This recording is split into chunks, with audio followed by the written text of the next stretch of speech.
Right now I am with Pujitha గారు. ఇద్దరు పెళ్ళాలా ముద్దల పోలిక మావా. జగదేక వీరుడు అతిలోక సుందరిలో మన శ్రీదేవి గారు కూర్చున్నట్టు అలా కూర్చున్నారు అనమాట. ఒకసారి మానవ మానవ అనండి. ఓ మానవ. హీరోయిన్ మెటీరియల్ హీరోయిన్ గా చేస్తున్నాం ఆల్రెడీ. ఒక్కసారిగా మరి దిగజారిన క్యారెక్టర్స్ కూడా ఇచ్చేస్తున్నప్పుడు వాట్ వాజ్ యువర్ ఫీలింగ్ అండి? ఒక రోజు నాకు రామానాయుడు గారు ఫోన్ చేశారు, పాప ఒక క్యారెక్టర్ ఉంది నువ్వు చెయ్యి. ఫోన్లో వేసుకున్నా. ఏమనుకుంటున్నారు మీరు నన్ను? ఈ రోజు నుంచి నేను సురేష్ ప్రొడక్షన్స్ చేయను అన్న, ఈ రోజుకి చేయలేదు. ఈ కోపంతో, ఈ ముక్కుసూడితనం, కొంతమంది హెడ్ వెయిట్ కూడా అంటుంటారు. వీటన్నిటి వల్ల మీరు కోల్పోయింది ఇండస్ట్రీలో ఏంటి అంటే ఏమని చెప్తారు? అవకాశాలు. అప్పుడు ఇండస్ట్రీ కొత్తగా వచ్చాను, హీరోయిన్ గా వెళ్తుంటే ఒక ఆర్టిస్ట్ పెద్ద ఆయన, బతికి కూడా లేరు, మాట్లాడను, ఇలా తొడ మీద చేసి పూజిత గారు ఇంటర్వ్యూకి వస్తున్నారు అంటే ఏముందిలే మొగుడిని వదిలిపెట్టింది,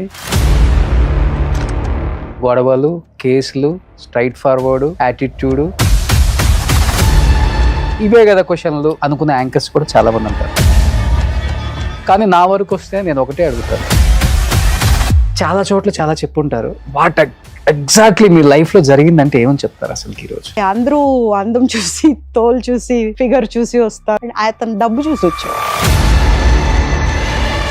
మరి ఎందుకు పెళ్ళైన 3 రోజులకే ఆయన ఎలాంటి వాడని తెలిసినా కానీ మీరు ఆయనతో 18 సంవత్సరాలు జీవనం కొనసాగించి బిడ్డను కానీ ఎలా తెచ్చుకున్నారు? మరి అది మీ తర్వాత ఎంతమందిని మోసం చేశారు ఆయన? ఇంకా మరి 8 మందిని. అబ్బా. 9వ వ్యక్తి IAS ఆఫీసర్ రేఖారాణి గారు. వీళ్ళంతా ఒక గ్యాంగ్ అండి. ఒక MP, IAS ఆఫీసర్, వాళ్ళ అమ్మ, వాళ్ళ చెల్లి, వీళ్ళందరికీ బినామీ ఇతను. ఇప్పుడు మీ దగ్గర నుంచి ఆయన వెళ్ళిపోయేటప్పుడు అన్ని తీసుకొని వెళ్ళిపోయారు అన్నారు కదా, మీ బ్యాంక్ అకౌంట్ ఎంత బ్యాలెన్స్ ఉంది అసలుకి? ఇంట్లో ఏం మిగిలిపోయి అసలుకి? 0 వచ్చేదాకా వెయిట్ చేశాడు బా బ్యాంక్ లో.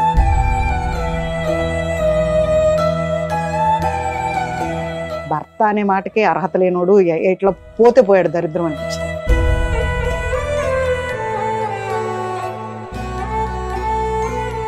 ఆర్థికంగా చాలా ఇబ్బందులు పడుతున్నారా? బాగా పడుతుంది.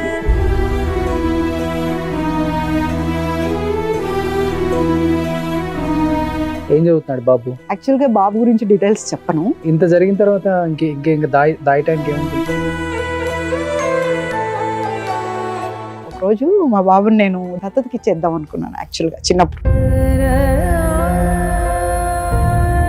మా బాబు కర్టన్ ఉంటే కర్టన్ దగ్గర నుంచి ఇట్లా బట్టి చూస్తున్నాడు అన్నమాట.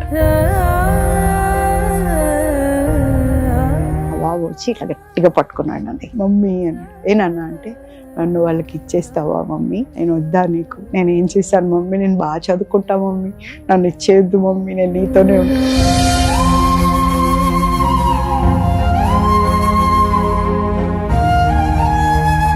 ఈ లైఫ్కి ఒక్కసారి పడేంత తప్పు నేను చేయలేదు. మరి ఏ జన్మలో చేశానో నాకు తెలియదు, కానీ చాలా పడ్డాను.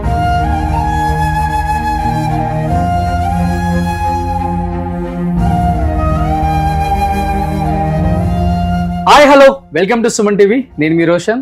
Right now I am with Pujitha గారు. పూజిత గారు అంటే మీ అందరికీ ఎలా చెప్పాలి అంటే, ఇద్దరు పిల్లల ముద్దుల పోలీస్ సినిమా చూస్తే మీకు రాజేంద్ర ప్రసాద్ గారి రెండో భారీగా ఎంత అద్భుతంగా నటిస్తారో ఇప్పటికీ అప్పుడప్పుడు ఈటీవీ సినిమాలో వేసినప్పుడు ఆమె నటనకి 100కి 100 వేయచ్చు అనిపిస్తుంది అనమాట. At the same time ladies special Vani Vishwanath గారు అండ్ పూజిత గారు, సంధ్య గారు, దివ్యవాణి గారు అండ్ సురేష్ గారు. ఈ సినిమా ఎంత నవ్వుకుంటామంటే అంత కమ్మంగా ఉంటుంది సినిమా అంతా. అంటే 90s 2000లో వచ్చిన సినిమాలన్నీ ఆల్మోస్ట్ అన్ని సూపర్ డూపర్ హిట్స్ అవ్వడానికి one of the reason hero ఎంత ప్లస్, హీరోయిన్స్ అండ్ దాని పక్కనే చేసే సపోర్టింగ్ యాక్టర్స్ కూడా అంత ప్లస్. కాబట్టే ఆ సినిమాలు అంత అద్భుతంగా ఫ్యామిలీ సబ్జెక్టులుగా ఇప్పటికీ నిలిచిపోయాయి. ఇప్పటికీ ఆర్టిస్టులని మనం మర్చిపోలేమన్నమాట. సో అలాంటి మర్చిపోలేని ఇంకొక ఆర్టిస్ట్ మన పూజిత గారు అనమాట. సో పూజిత గారితో ఇవాళ బర్నింగ్ ఇంటర్వ్యూ అనమాట అసలుకి. సో పూజిత గారు, హాయ్. చాలా చాలా హ్యాపీగా ఉందండి. చాలా ఇయర్స్ తర్వాత స్క్రీన్ ముందు అతిలోక సుందరి, జగదేక వీరుడు అతిలోక సుందరిలో మన శ్రీదేవి గారు కూర్చున్నట్టు అలా వైట్ అండ్ వైట్ వేసుకొని అలా కూర్చున్నారు అనమాట. ఒకసారి మానవ మానవ అనండి. ఓ మానవా. సో సూపర్, చాలా హ్యాపీగా ఉంటుందండి నిజంగా. 90s 2000 ఆర్టిస్ట్లను చూసినప్పుడల్లా తెలియని ఒక హ్యాపీనెస్ డెఫినెట్గా మాకు అందరికి ఇక్కడ ఉంటుంది. మేము ఆ 90s కిడ్స్ కాబట్టి చాలా అద్భుతమైన పిక్చర్స్. చాలామంది ఇటు యాక్ట్ చేసి తమిళ, మలయాళం, కన్నడ వైపు వెళ్తుంటారు. కానీ మీరు కన్నడ, మలయాళం, తమిళ అంతా చుట్టేసి తెలుగుకి వచ్చారు. In the end I came to Telugu. అవునవునవును. అంటే మీరు యాక్చువల్గా తెలుగు అమ్మాయా లేకపోతే తెలుగు అమ్మాయి? మరి ఇలా తిరిగి వచ్చారండి, ఇలా తిరగకుండా? అంటే బెంగళూరు బేస్డ్ గా నాన్న అక్కడ ఉండేవారు కదా, నాన్న డాక్టర్. సో అక్కడ ఉండి అక్కడ చూసుకునేసరికి మేమందరం పిల్లలు అక్కడ పుట్టుకున్నాం. ఓకే. సో అక్కడ ఉండి అక్కడ పెరిగి అదంతా అయిన తర్వాత ఇండస్ట్రీకి వెళ్ళాలి అన్న ఆలోచన ఒక్క నాకే ఉండేది. మా ఇంట్లో ఎవరికి లేదు. ఆ మాట ఎత్తినా తంతారు. అలాంటి ఇదిలో ఉన్నప్పుడు దొంగగా ఆలోచనలు వచ్చేటి అనమాట నాకు. కాలేజ్కి వెళ్ళి చదువుకోవాలన్నా, స్కూల్కి వెళ్ళి చదువుకోవాలన్నా అస్సలు మైండ్ అక్కడ ఉండేది కాదు. ఈ సినిమాలో వాళ్ళు ఎలా పాడారు, వీళ్ళు ఎలా డ్యూయట్ వేసుకున్నారు, ఎలా ఏడవాలి, ఇవన్నీ వచ్చేసేటి నాకు. అయితే చదువు బాగానే చదివేదాన్ని కానీ అంత ఇంట్రెస్టింగ్గా ఉండేది కాదు. సో మా నాన్న ముందు ప్రపోజల్ పెట్టినప్పుడు కాళ్ళు కొడతాను, డాక్టర్ అవటం నేర్చుకో అన్నారు. మా నాన్నమ్మ బాగా సపోర్ట్ చేసేది. మా నాన్నమ్మకి నచ్చేది కాదు. మా ఇళ్ళంతా డాక్టరు, మెడిసిన్స్ అవి ఇవి ఉండేది. మా ఇంట్లో మొత్తం మెడికల్. అవునా? అందరూ MBBS, MD అందరూ మెడికల్ వైపు ఉండేసరికి పొద్దునే మీరేం వింటారు? సుప్రభాతం వింటారు. నేనేం వింటాను? ఆ హాస్టల్ నుండి రాగానే స్ట్రెచర్ రెడీయా, ఆ బాడీని తీసేసారా, బ్లడ్ పెట్టారా, ఇదే సుప్రభాతం నాకు. ఓకే. సో దాంతో సిరంజ్ అన్న, ఆ డాక్టర్కి సంబంధించిన ఏమన్నా, ఆ మెడికల్ ఇవన్నా అంత కోపం వచ్చేది నాకు అసలు. మా డాడీ ఒకరోజు కూర్చోబెట్టి, ఎందుకని నువ్వు కాన్సన్ట్రేట్ చేయలేకపోతున్నావు, you are not easy like, జాయ్గా ఉంటాను నేను, చాలా జాయ్ఫుల్గా అని అడిగితే చెప్పాను. డాక్టర్ అమ్మంటున్నారు, యు ఆర్ ఏ డాక్టర్, కొన్ని వేల మంది పేదవాళ్ళు వస్తారు మీ దగ్గరికి, మీరు పెద్దవాళ్ళ దగ్గర నుంచి తీసుకొని పేదవాళ్ళకి పెడతారు, బాగా చూస్తారు, మీరు మంచి హ్యాండ్ అంటారు. నన్ను పెట్టారనుకో, పొట్టలో గుచ్చాల్సింది చేతిలో గుచ్చాల్సింది పొట్టకి గుచ్చేసి రోజుకి 10 మందిని చంపుతా. మీరు బతికిస్తున్నారు, నేను చంపేస్తా, అంతే తేడా. ఎందుకంటే ఇంట్రెస్ట్ లేదు నాకు ఇంట్రెస్ట్ ఉన్న చోట నన్ను పెట్టారంటే I will score it and show. The same thing even in my life. నాకు ఒక బాబండి, బాబు విషయంలో కూడా అంతే. చిన్నప్పటి నుంచి కూడా నేను బాబుని ఫోర్స్ చేయలేదు ఇది చేయాలి. బట్టలు కొనుక్కోవాలంటే కూడా ఇంతోడప్పుడు షోరూమ్ తీసుకెళ్ళి వదిలేసేదాన్ని, నీకు కావాల్సింది తెచ్చుకోవాలి. ఆ తెచ్చుకున్నది స్నానం చేశాక వేసుకొని ఉంటే 2 పీకేదాన్ని. నువ్వు తెచ్చుకున్నది, నేను తెచ్చుంటే నీకు నచ్చలేదంటే వేసుకోలేదంటే ఒక అర్థం ఉంది. నువ్వు తెచ్చుకున్నావు, చచ్చినట్టు వేసుకోవాలి. సో వాళ్ళకే ఇచ్చేస్తాను. మనం కూడా ఒక షాపింగ్ లో కలిసాం బాబు నేను, మీరు అమ్మకి చీర కొంటానికి వచ్చారు, అమ్మ బర్త్డే అని. అవును, నాకు ఇష్టం. మా పేరెంట్స్ కి కానీ మా వైఫ్ కి కానీ తీసుకెళ్లి నేను దగ్గరుండి కొనిపించడం, ఎంత బిజీగా ఉన్నా అదొక happiness. Definitely. You are a very good husband then. So అలా మీ బాబు మీరు ఇద్దరు వచ్చినప్పుడు నేను అనుకున్నాను, ఇది ఎక్కడో చూసానేమని. మేకప్ లేకపోతే అసలు గుర్తుపట్టలేకపోతాం కదా ఆర్టిస్టులను బయట కొంతమందిని. లేదు మంచి ఫెమిలియర్ ఫేస్, ఓకే ఆ సినిమాలలో చూసాం ఏమే కదా అనిపించింది. ఇమీడియట్ గా అన్నాను, మనం ఒక ఇంటర్వ్యూ పెట్టుకుందామండి. ఎప్పుడు అనుకున్నాం? 3 ఏళ్ళ తర్వాత. ఎప్పుడు అడిగినా ఎవరో ఒకళ్ళు సుమన్ టీవీ అంటున్నారు, బట్ మీ పేరు రాట్లా. ఓకే, ఏంటిది సుమన్ టీవీ అంటారు, తన పేరు రావట్లేదు అని. సర్లే, అంటే నేను వస్తున్నాను అనేది తెలిసాక వస్తారేమో అనుకునేదాన్ని. Okay, but after very long time we are meeting. Okay, really. But more than 150 movies చేశారు కదండి? 136. తెలుగు, తమిళ్, కన్నడ, మలయాళం అన్ని కలిపి. సో ఇప్పుడు ఆ 3 లాంగ్వేజ్ లో యాజ్ అ హీరోయిన్, అన్ని హీరోయిన్. ఇక్కడికి వచ్చేసరికి సెకండ్ హీరోయిన్ చేయాల్సి వచ్చింది. తర్వాత క్యారెక్టర్ ఆర్టిస్ట్. యాక్చువల్గా నేను చేసిన తప్పేంటంటే, ఇండస్ట్రీకి వచ్చి నేను చెన్నైలో ఉండిపోయి ఉంటే ఇప్పటికీ హీరోయిన్ గానే ఉండుండేదాన్ని. చెన్నైలో ఏం చేశారంటే, మన గురువు గారు దాసనారాయణరావు గారును రామనాయుడు గారు, పాప ఇండస్ట్రీ ఇక్కడికి హైదరాబాద్ షిఫ్ట్ అయిపోతుంది, తెలుగు ఇండస్ట్రీ, నువ్వు కూడా వచ్చి ఫస్ట్ నువ్వు రావటం వల్ల బెనిఫిట్ నీకు ఉంటుంది, నిన్ను పెట్టుకుంటారు హీరోయిన్గా, తెలుగు హీరోయిన్గా, అందులో తెలుగు రాష్ట్రాల్లో అంటే నువ్వు చేయొచ్చు అని చెప్పారు. ఓకే, ఇదేదో బాగా ఎక్కిస్తుంది. నేను వెళ్ళి దునేయాలి అని వచ్చేసా. నేను రావటం వచ్చాను కానీ వాళ్ళిద్దరూ నాకు హీరోయిన్గా ఇవ్వలేదు. ఇవ్వకపోగా ఇద్దరు కలిసి క్యారెక్టర్లు తెగిచ్చారు. ఓకే ఒక్కసారిగా హీరోయిన్ కి క్యారెక్టర్ ఆర్టిస్ట్ అయిపోయింది. ఓకే బాధ అనిపించిందా ఆ టైం? చాలా బాధ అనిపించింది. కానీ ఒక్కటి అనిపించింది, ఇది కూడా ఒక ఛాలెంజ్. ఆర్టిస్ట్ కి ప్రతిదీ ఛాలెంజ్ అంతే. మొన్న ఎవరో అన్నారు, ఏమండి ఒక ఒక గెటప్ లో చూడాలి, దాంట్లో అట్లుండాలి ఇట్లుండాలి, మీరు ఇంకా యంగ్గా కనిపిస్తున్నారు అని. నేను ఒకటి చెప్పా, చూడండి ఆర్టిస్ట్ అనేవాళ్ళు ఎవరైనా కానీ ఎలా ఉన్నా మేకప్ అనేది జీవం. 6 ఏళ్ల పిల్లాడిని 60 ఏళ్ళుగా కూడా చూపిస్తుంది మేకప్ అనేది. మీకు ఎందుకు అలా అనిపించిందో నాకు తెలియదు అని చెప్పాను. What I mean to say is makeup is important అంతే. దాంట్లో మీరే ఓన్ గా చేసుకుంటారు ఫస్ట్ నుంచి? ఓకే. ఫస్ట్ లో పర్సనల్స్ ఉండేవాళ్ళు, తర్వాత ఇంకా వచ్చేస్తుంది ఆటోమేటిక్గా. 1 year లోనే వచ్చేస్తుంది మేకప్ అనేది. ఓకే. బట్ మేకప్ బాక్స్ మోయటానికి మాత్రం వాళ్ళని పెట్టుకొని మనమే వేసుకోవాలి. సో మాక్సిమం ఈ టైంలో ఉన్న హీరోయిన్స్ అందరూ వాళ్ళే ఓన్ గా మేకప్ వేసుకునే వాళ్ళని. లేదు, ఇప్పుడు మన అవార్డ్ ఫంక్షన్ లో రోజా గారు మాట్లాడేటప్పుడు విన్నాను, రమకృష్ణ గారు ఓన్ గా వేసుకునే వాళ్ళు. రమ్యకృష్ణ వేసుకునేది ఎందుకంటే she has mind of beauty parlour. తనకు పార్లర్ ఉండేది. సో దాని ఇన్ఫ్లుయెన్స్ తో ఆవిడకి మేకప్ గురించి బాగా తెలుసు. మన ఆర్టిస్టులు అందరిలోకి ఆవిడ బాగా వేసుకుంటారు. Okay, she's good. ఓకే. మీ టైంలో ఈ పెట్టుడు మచ్చలా లేదా రియల్ పుట్టు మచ్చలా ఇవి ఉంటేనే కొంతమందిని గుర్తుపట్టొచ్చు. మచ్చ ఉంటుంది, దాని మీద డార్క్ పెడతాం అంతే. అంటే మామూలుగా ఇప్పుడు ఓన్ మామూలు ఫేస్ ఉంటుంది కదా, దాంట్లో కనిపించేది మేకప్ లో కనిపించదు, అప్పుడు దాన్ని అక్కడ పెడతాం. ఓకే. ఇంకొకటి, ఒక్కొక్కసారి మనకు చెడు దృష్టి ఏదో పడుతుంది అన్నప్పుడు దృష్టి అంటాం కదా, అందుకు కూడా పెడతాం. ఇది కరెక్ట్ గా ఏంటంటే ఈ పైన లిప్ మీదే చాలా మందికి ఉంటుంది. అక్కడే అప్పుడులో కొంచెం వ్యాంప్ క్యారెక్టర్లు చేసేవాళ్ళు ఎక్కువ పెట్టేవాళ్ళు. అవును, అనుజ గారు పెట్టేవాళ్ళు. ఇక్కడ నేను ఆ ఇంటర్వ్యూ చేసేటప్పుడు కూడా అడిగాను, సో రియల్ మచ్చ అన్నారు. ఇది మీది రియల్ లేకపోతే దానికి ఎంత ఉందండో? ఎంతది ఉందా? ఉంది. దాన్ని అది మొన్న మధ్య నాకు బాగాలేకుండా అయింది. ఆల్మోస్ట్ నేను చచ్చిపోయాను అనుకున్నారు, ఆ లెవెల్కి వెళ్ళింది. షూటింగ్ నుంచి వచ్చి బోన్ చేయకుండా పడుకున్నాను, నిద్ర పట్టేసింది. మళ్ళీ లేచి ఎంత తింటాంలే మళ్ళీ తినొచ్చని మళ్ళీ పడుకున్నాను. మళ్ళీ లేచి ఎంత తింటాంలే అని అలా 4 days అలాగే నిద్రపోయాను. ఎందుకని? అలసట, ఒక్కటే ఉంటాను కదా, వండుకోవాలనిపించలేదు. సో తినకుండా అలా పడుకుని పోయేసరికి అది అట్లా కోమలోకి వెళ్ళిపోయాను. స్విగ్గీ జొమాటోలు ఉన్నాయి కదా, బుక్ చేసుకుంటే? తిననండి నేను, నాకు ఇష్టం ఉండదు బయట ఫుడ్. ఓకే. పచ్చడి వేసుకొని నేను ఐఎమ్ ఏ గుడ్ కుక్. పచ్చళ్ళు, రోటి పచ్చళ్ళు అని, ఆకుకూరలు కూరగాయలతో పచ్చళ్ళు చేసి అయితే తింటా. అది తినకుండా పడుకుని పోయాను, అట్లా కోమాలోకి వెళ్ళిపోయాను. ఎన్ని days? I was more than 10 days కోమాలో ఉన్నాను. 10 days కోమాలో ఉన్నారు హాస్పిటల్లో? ఓకే. ఉన్నా, మా కుక్క పిల్ల కాపాడింది. ఓకే. షీ వాజ్ బార్కింగ్, అంటే దాని పేరు స్పార్కీ, నా కూతురు. అది కొడుతుందనమాట తలుపు. లాక్ చేసుకున్నాం కదా, సో బయటకు వెళ్ళే ఛాన్స్ లేదు. ఎవరైనా రండి అని పిలుస్తుంది. అది మా హౌస్ ఓనర్ అటు వచ్చినప్పుడు, ఎందుకు పూజా మేడం వాళ్ళ పాప అనాలి, ఎవరైనా కుక్క అంటే చంపేస్తాను నేను. సో వాళ్ళ పాప తెగారుస్తుంది, ఎందుకు అంటే ఆ లోపల మా అక్క వాళ్ళు 4 రోజుల నుంచి ఫోన్ చేస్తున్నారంట. మా అక్క పాప doctor, she's in Tirupati, MD doctor తను. అయితే వాళ్ళందరూ చేస్తున్నారు, డైలీ మాట్లాడుకుంటాం. ఎందుకని 4 రోజుల నుంచి ఫోన్ తీయట్లేదు ఏంటి అంటే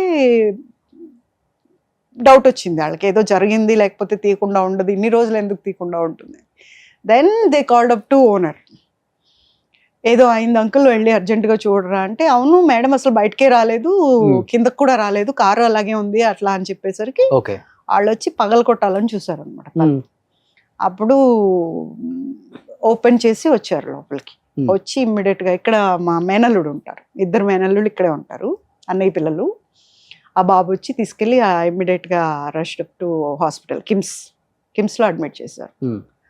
అడ్మిట్ చేయటం వాళ్ళు ఏం చెప్పారు, చెప్పలేము, ఎనీ మూమెంట్ అని చెప్పారు. ఓకే.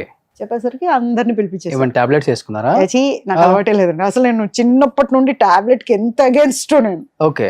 టాబ్లెట్స్ తీసుకోనండి నేను. కనీసం వాటర్ అయినా తీసుకుంటాం కదా మనం, తినలేకపోతే లెగిస్తాను, మళ్ళీ నిద్ర వస్తుంది అనమాట, అంత అలసిపోయినా నేను, పడుకుండిపోయాను మళ్ళీ అలా 4 days అలాగే. అంత నిద్ర కావాల్సి వచ్చిందేమో, పడుకుండిపోయాను అలాగే. ఓకే. అంతే. కట్ చేస్తే హాస్పిటల్లో అవి పెట్టేసి పడుకోబెట్టేశారు బాగా. 6వ రోజు హాస్పిటల్లో అడ్మిట్ అయిన 6వ రోజేమో స్పృహలోకి వచ్చాను. ఓకే. దెన్ ICUలోనే 10 days ఉన్నాను. Then I came out. అందుకనే మా ప్రొడ్యూసర్స్ అంటారు, అమ్మ క్యారియర్ పంపిస్తాం ప్లీజ్, నువ్వు ఇంటికి వెళ్ళేటప్పుడు చెప్పి క్యారియర్ పంపిస్తాం, నువ్వు తినకుండా పడుకోమాక అని చెప్పి. By the time it was in peak అనమాట. నా క్యారెక్టర్ పీక్ లో ఉంది. ఏ సీరియల్? నువ్వు నేను ప్రేమ. ఓకే. స్టార్ మాకి మంచి పీక్ లో ఉంది. కుచ్చు నా పేరు, కుచల అనమాట. కుచ్చు ద చిచ్చులు పెడతా ఉంటుంది. జనాన్ని అలా ఎంటర్టైన్ చేస్తుంది క్యారెక్టర్. ఆ టైంలో ఒక్క రోజు కాదు కదా, హాఫ్ అన్ అవర్ లేకపోతే కూడా గడవదు, అలా ఉన్నింది అనమాట. ఓకే. సో ప్రొడ్యూసర్స్ అమ్మ అలా మాత్రం వండుకండి అమ్మా, మేము మళ్ళీ ఉప్పు తగ్గింది అన్నారు బాడీలో. నేను ఉప్పు చాలా తక్కువ తింటా. అమ్మకు బీపీ ఉండేది, అందుకని అమ్మకు చేసే వంటల్లో అంతా తక్కువ వేసి చేసేవాళ్ళు. అది తిని తిని అలవాటు అయిపోయి ఇంకా అసలు ఇప్పుడు మీరు కరెక్ట్గా ఉప్పు వేసుకున్నా కూడా నేను తినలేను, అంత ఉప్పు తక్కువ అన్నారు. అమ్మ నేను ఒక బస్తా ఉప్పు అయినా ఇంటికి అని అడిగాడు. లేదు సార్ ఎందుకో అలా అయింది, ఇంకా అవ్వదు. ఫ్రమ్ దట్ 1 year అయింది. కానీ బాగా మెయింటైన్ చేస్తున్నారు పూజిత గారు మీరు. అవునా? Thank you so much. ఇప్పుడు ఇండస్ట్రీకి వచ్చి మీరు ఒక 32-33 years అయిందా? మీరు ఇండస్ట్రీకి వచ్చినప్పుడు ఎన్ని ఇయర్స్ ఉంటాయి? చెప్పను, ఒక 15-16. సో ఒక 14 లో వచ్చి 14 years when I came into it. 14 years, almost ఒక 45-50కి టచ్ అయ్యారు. అయినా కానీ బాగా మెయింటైన్ చేస్తున్నారు. Thank you. సో ఈ మాత్రం మెయింటైన్ చేయడం అనేది చాలా కష్టం. But that I'm very active. ఆడుకుంటాను, పరిగెడతాను, తర్వాత వండుకుంటాను, పని చేస్తాను. 10 మంది చేసే పని ఒక్కదాన్ని చేస్తాను. ఓకే. అండ్ కుకింగ్ అండ్ బయట కూడా బాగా యాక్టివ్గా ఉంటాను. ప్రతి విషయంలో కూడా ఆడవాళ్ళకి సపోర్ట్ చేయాల్సి వచ్చినప్పుడు కానీ, ఒక పోరాటం చేయాల్సి వచ్చినప్పుడు కానీ బాగా యాక్టివ్గా ఉంటాను. ఓకే. భయపడను. మీ ఫస్ట్ హీరో ఎవరు తెలుగులో? ఫస్ట్ బ్రహ్మానందం గారు. బ్రహ్మానందం గారు జోకర్ మామ సూపర్ అల్లుడు చేశారు కదా, అదే ఫస్ట్ సినిమా ఆయనకి. నన్ను కావాలని అడిగి పెట్టించుకున్నారు ఆ సినిమాలో. ఏ ఆర్ట్స్ మహేంద్ర గారు ప్రొడ్యూసరు. నేను అప్పుడు ఉషా కిరణ్ మూవీస్ చేస్తున్నా, తేజ అని ఒక సినిమా ఇక్కడ హైదరాబాద్కే చేస్తున్నా. అయితే రాజమండ్రిలో ఉన్నాం, అక్కడికి వచ్చి మాట్లాడుకున్నారు అనమాట. మీరే కావాలని మా నాన్నగారి దగ్గరికి వెళ్తే, ఇప్పుడు ఈ టైంలో ఎట్లాగండి అంటే, లేదు ఇది ప్లస్ అవుతుంది అని చెప్పి అప్పుడు చేశాను ఆ సినిమా. ఓకే. మంచి హిట్. అదే హిట్. అది సో దాని తర్వాత ఇంకా వెనక్కి తిరిగి చూసుకుందే లేదు అస్సలు. కంటిన్యూస్గా ఏదో ఒక లాంగ్వేజ్ చేస్తున్నా. రోజుకు ఒక్కొక్కసారి 3 సినిమాలు చేసిన ఇది కూడా ఉంది. ఓకే. కానీ హీరోయిన్ మెటీరియల్ హీరోయిన్ గా చేస్తున్నాం ఆల్రెడీ. ఒక్కసారిగా సెకండ్ హీరోయిన్ లేకపోతే సపోర్టింగ్ కొంచెం అటు ఇటు వ్యాంప్ క్యారెక్టర్ లాంటివి కూడా వచ్చినప్పుడు పెద్ద హీరోలు అయితే మనం ఏం నో చెప్పకుండా యాక్సెప్ట్ చేసేస్తాం. సరే కనీసం పేరు వస్తుంది ఆ హీరోతో ఉంటే అని కూడా ఉంటుంది. మరి దిగజారిన క్యారెక్టర్స్ కూడా ఇచ్చేస్తున్నప్పుడు వాట్ వాజ్ యువర్ ఫీలింగ్ అండి? I definitely say no. ఎవరైనా కానివ్వండి. చిన్న ఇది చెప్తాను. శివయ్య అని ఒక సినిమా వచ్చింది, మన రాజశేఖర్ గారు. అవును, రామానాయుడు గారు. దాంట్లో ఒకరోజు నాకు రామానాయుడు గారు ఫోన్ చేశారు. పాప అనేవారు, మా నాన్నగారి క్లాస్మేట్ ఆయన. అయితే పాప ఒక క్యారెక్టర్ ఉంది, నువ్వు చెయ్యి, నువ్వేం మాట్లాడకుండా చెయ్యి అన్నాడు. నేను వెళ్ళా, గౌరవం కదా ఎంతైనా పెద్దాళ్ళు అనేసి హైదరాబాద్ వచ్చాము. అప్పటికి వెళ్తే 7 మంది ఆడవాళ్ళు ఉంటారు, వంటలు చేసే ఆడవాళ్ళు, స్వగృహ ఫుడ్స్ ఉంటుంది చూడండి అలాంటిది.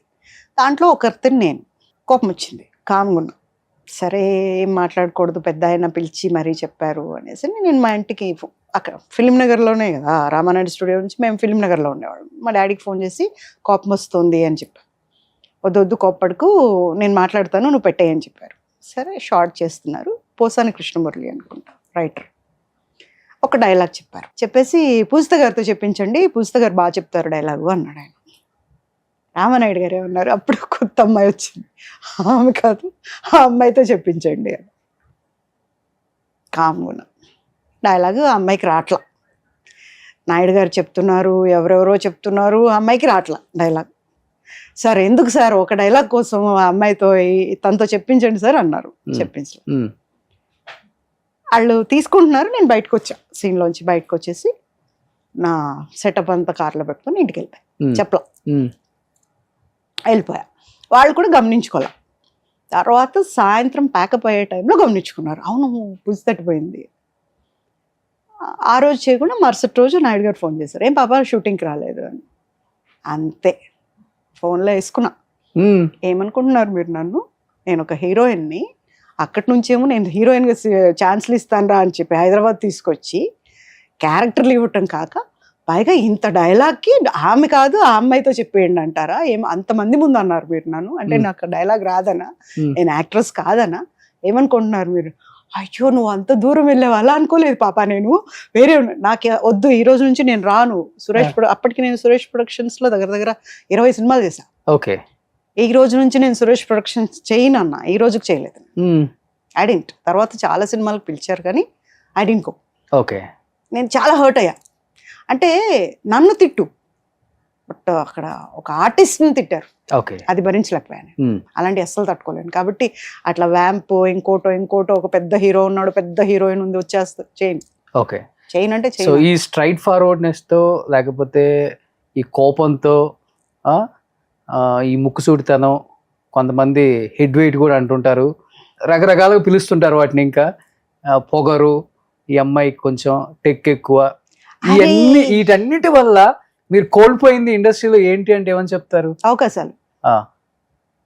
అవకాశాలు కోల్పోయాను, కానీ నా క్యారెక్టర్ పోలేదు కదా. నేను వచ్చేదానికంటే ముందంట ఆ పొగరు వస్తుందంట, ఆ పొగరు వచ్చిన ఒక్క సెకండ్కి నేను ఎంటర్ అవుతానంట. ఓకే. ఎవరన్నారు ఈ మాట? మా ఆర్టిస్టులు అంటుంటారు. ఓకే. దాంట్లో నాకు ఎవరైనా బాగా క్లోజ్గా ఉన్నోళ్ళు మీరు వెళ్ళేటప్పుడు ఇలా అన్నారండో అంటారు. మళ్ళీ నేను కారు వెళ్ళిపోద్ది కదా, ఇది కూడా చెప్తాను, లకారం వేసి తిట్టి మరీ చెప్తారు, దీనికి ఉంది అసలా అని. అంటే హీ సేయింగ్ మై క్యారెక్టర్ అండి. ఓకే. I'm proud. అది సెట్ లో గొడవ పెట్టుకున్న సందర్భాలు ఉన్నాయా? అబ్బో అసలు మామూలుగా మగవాళ్ళతోనా ఆడవాళ్ళతోనా? ఎవరిని వదలను, తేడా వస్తే ఎవరిని వదలను. ఓకే. ఒకసారి అప్పుడు ఇండస్ట్రీకి కొత్తగా వచ్చాను, హీరోయిన్గా వెళ్తుంటే ఒక ఆర్టిస్ట్ పెద్ద బతికి కూడా లేరు, మాట్లాడను, ఇలా తొడ మీద చేసి ఇట్లా ఇట్లా అంటూ కూర్చున్నారు. నాకేదో చీదరగా అనిపించింది, ఏంటిది ఒకలాగా నేను చేయి తీస్తుంటే చేసి అంటున్నారు.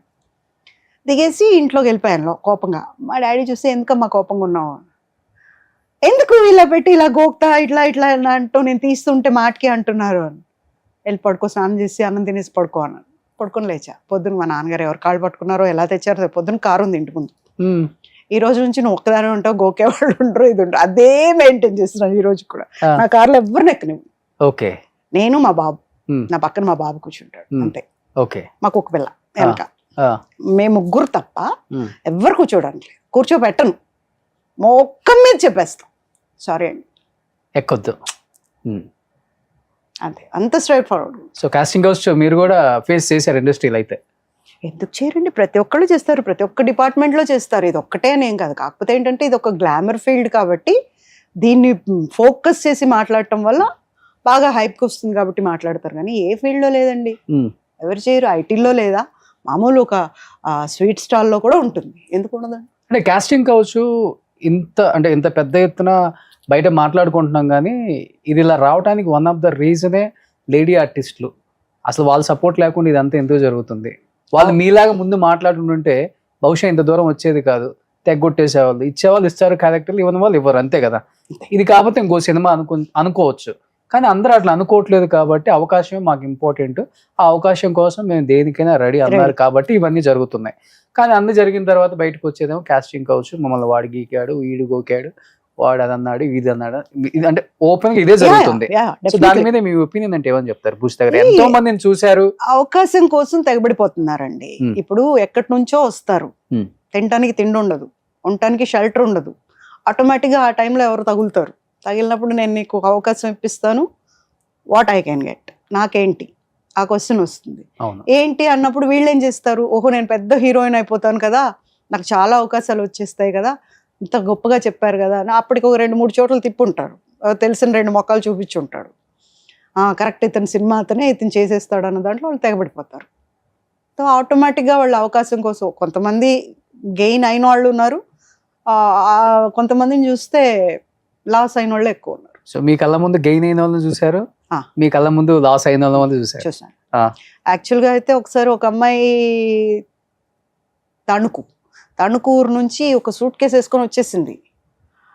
మామూలుగా నాకు కోపం ఎక్కువ, చెప్పారు కదా మీరు కూడా, అలాగా ఎవరైనా అమ్మాయిలు ఏడిపిస్తే ఎంత రాత్రిలో షూటింగ్ నుంచి వెళ్తున్నా నేను కారు ఆపి కొట్టేసి వాడికి నా నంబర్ ఇచ్చి, అప్పుడు కూడా వినలేకుండా వాడు ఏమైనా చేస్తుంటే వాడిని లాక్కుని పోలీస్ స్టేషన్కి వెళ్తా. అట్లా బంజారా హిల్స్లో నేను చాలా ఫేమస్, ఏ రాత్రి అయినా తీసుకొని లాక్కొని వెళ్ళిపోతా. అట్లా పోలీసు వాళ్ళకి ఈమె అందరిలా కాదు అనే ఒక ఇంప్రెషన్ ఉండేది. ఆ అమ్మాయి ఎప్పుడైతే వచ్చిందో వాళ్ళు రాత్రి ఉంచుకోకూడదు పోలీస్ స్టేషన్లో అమ్మాయిలని, అవును, ఆ టైంలో పంపించడానికి లేదు. సో కాల్ చేసి మా డాడీకి మేడం ఉంటే ఒకసారి ఇవ్వండి, నేను అప్పుడే షూటింగ్ నుండి వచ్చాను. వస్తే ఏంటి అంటే, మేడం ఏమనుకోకుండా ఒకసారి పోలీస్ స్టేషన్కి వస్తారా, ఒక అమ్మాయి ఇలా సూట్ కేసు వేసుకొని వచ్చేసింది. ఏ టైంలో నేను పోలీస్ స్టేషన్కి రాను, మీరే అమ్మాయిని తీసుకొని మా ఇంటికి రండి అంటే వచ్చారు. కూర్చోబెడితే అమ్మాయి బాగుంది, చక్కగా బొద్దుగా. అంటే ఇది వరకు మన ఆంధ్రులంతా ఏమనేవాళ్ళు, ముద్దుబంతి పువ్వుతో పోల్చేవాళ్ళు హీరోయిన్స్. అమ్మాయి అంటే ఇలా ఉండాలి, ఇలా ఉంటుందని. అలా ఉంది అమ్మాయి. బాగా చక్రాల లాంటి కళ్ళు, దబ్బ పండు కలర్లో భలే ఉంది అమ్మాయి. సూట్ కేసు వేసుకొని వచ్చింది. ఏం పేరమ్మా అంటే కనక మహాలక్ష్మి అని చెప్పి. ఏం చేయడానికి వచ్చావు అంటే, పెద్ద హీరోయిన్ అయిపోతాను నేను. ఎలా అయిపోతావు అంటే, నా పెట్టి నిండా డబ్బులు నగలు ఉన్నాయి. ఓకే. పెట్టి నిండా ఎంత పెద్ద సూట్ కేసు అండి, ఓకే, పట్టుకునే ఉంది, వదలటానికి కూడా రెడీగా లేదు. ఆడెవడో వచ్చాడండి, ఇది లాగేసుకుంటున్నాడు పెట్టి, నేనేమో ఇవ్వలేదండి, అప్పుడే పోలీసులు వచ్చారండి, తీసుకొచ్చారండి. మరి ఇప్పుడు హీరోయిన్ ఎలా అవుతావు, నీకు తెలుసా అసలు ఎవరన్నా ఇక్కడ ఎవరన్నా ఎవరు తెలియదండి నాకు, డబ్బులు ఉన్నాయి నగలు ఉన్నాయండి, హీరోయిన్ అయిపోతాను నేను. ఇదే చెప్తుందాం. కూర్చోబెట్టి ఇప్పుడు ఆ బాత్రూమ్ ఉంది, పోయి స్నానం చేసి బాత్రూంలో ఇదై ఫ్రెష్ అయ్యి రాపు అను, వాళ్ళు అక్కడే ఉండండి మీరు కూడా అని చెప్పి పోలీసు వాళ్ళని భోజనం పెట్టాం. అమ్మాయికి తినింది. ఏమండి మీరు సినిమా యాక్టర్ కదా, మిమ్మల్ని చూశాను నేను, భలే ఉంటారండి మీరు, భలే ఉన్నారండి మీరు, మీ ముక్కు భలే ఉంటుందండి. అంతా విన్నాక, ఇంతకీ నువ్వు హీరోయిన్ అవ్వాలంటావు.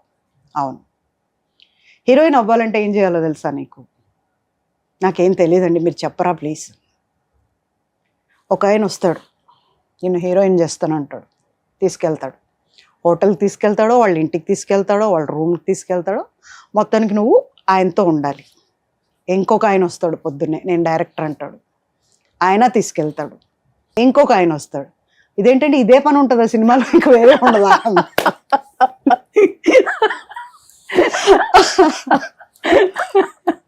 ఈ పనులన్నీ అయిపోయిన తర్వాత షూటింగ్ దగ్గరికి నువ్వు వెళ్తావు, ఇంటికే వెళ్తావు. ఓకే.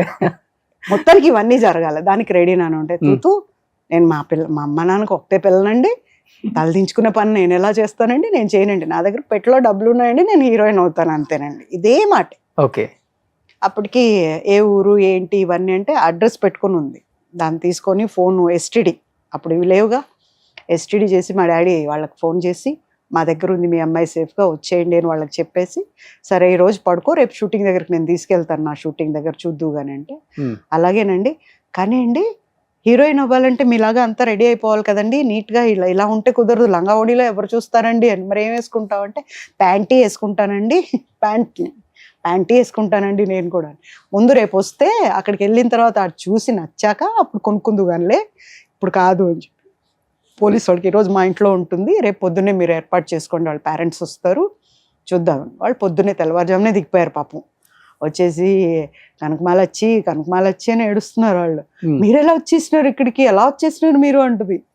కూర్చోబెట్టి మాట్లాడి, చూడండి సినిమా కావాలంటే, సినిమా తీయాలంటే ఒక పద్ధతి ఉంటుంది, రైటరు, ప్రొడ్యూసరు, డైరెక్టరు, వీళ్ళందరూ ప్రొడ్యూసర్స్ మీరు అవుతారంటే సినిమా తీయొచ్చు, అలాంటి వాళ్ళని కావాలంటే నేను పరిచయం చేస్తాను, బట్ డైరెక్ట్గా సినిమా ఇచ్చే వాళ్ళకి నేను చేయను, ఎందుకంటే ఒక జీవితం ఇది, ఆడపిల్ల జీవితం, ఏమవుతుందో నేనైతే గ్యారంటీ ఇవ్వలేను. సో అలా వద్దు అంటే వాళ్ళు నచ్చ చెప్పుకొని అమ్మాయిని తీసుకెళ్ళిపోయారు, పెళ్లి చేశారు. ఓకే. నిజంగా ఈ కనకమ్మ ఆలోచన పెద్ద హీరోయిన్ అయిందేమో అనుకుంటున్నాను ఇప్పుడు. ఇంకా నో అంటే అట్లా కొంతమంది 7-8 మంది అమ్మాయిలు కాపాడాను నేను. ఓకే. పంపించేస్తాను. సో ఈ ఖడ్గన్ సినిమాలో సంగీత గారు ఎలాగనమాట అయితే? అవును, చాలా మంది వచ్చేవాళ్ళు ఉంటారు, సూట్ కేసులు వేసుకొని వచ్చేస్తారండి. డబ్బులు ఉండాలి సినిమా అంటే అనేదానికి. ఈవెన్ ప్రొడ్యూస్ చేయడానికి వచ్చిన వాళ్ళని కూడా నేను రిటర్న్ పంపించాను. సో మీ కళ్ళ ముందు హీరోయిన్ గా ఎదిగిన వాళ్ళు, మీరు చూసిన వాళ్ళు అంటే ఎవరని చెప్తారు?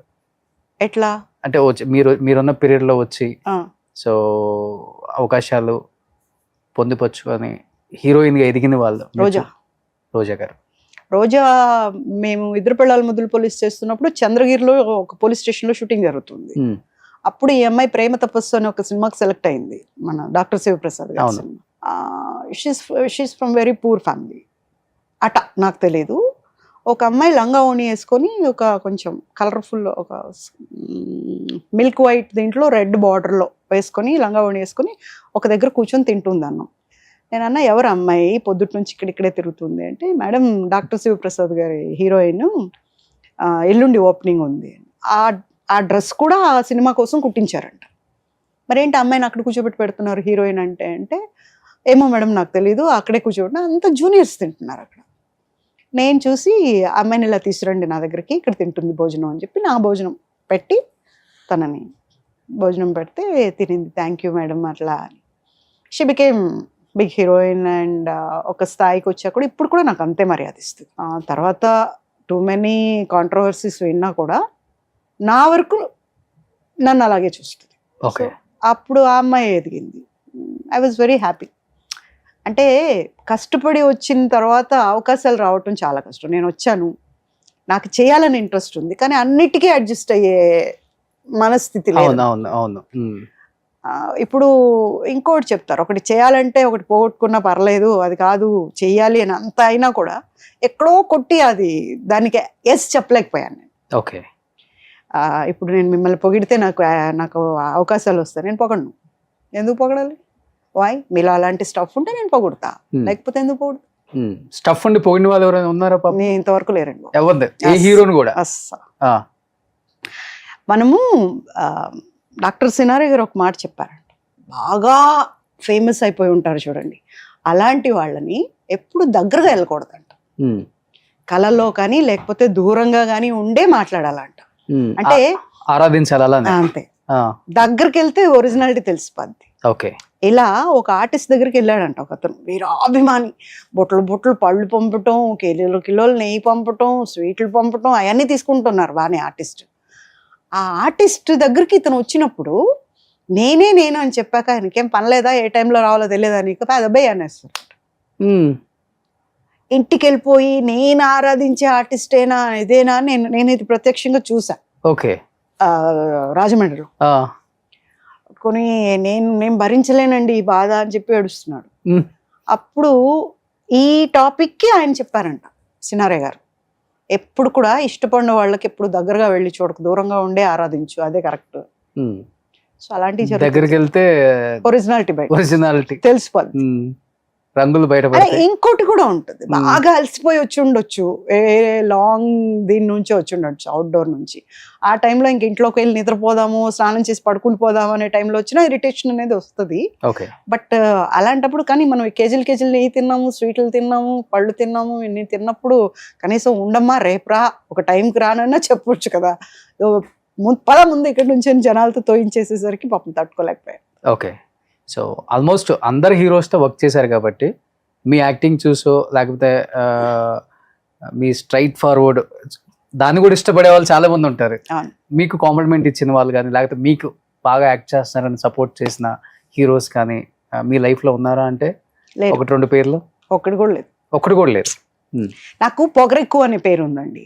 ఎందుకంటే అదే పోనీ పొగరెక్కువ బాగా నీకు అని చెప్పిన హీరోస్ కూడా ఉండుంటారు. ఎవరు? చాలా మంది ఉన్నారు. చాలా మందిలో కొంతమంది చాలా మంది ఉన్నారు. నీకు బాగా పొగరెక్కువ, నాకు ఎక్కువ, అదే నాకుంది. ఇప్పుడు కూడా నాకు అదే ఉంది. చాలా మంది చెప్పారు.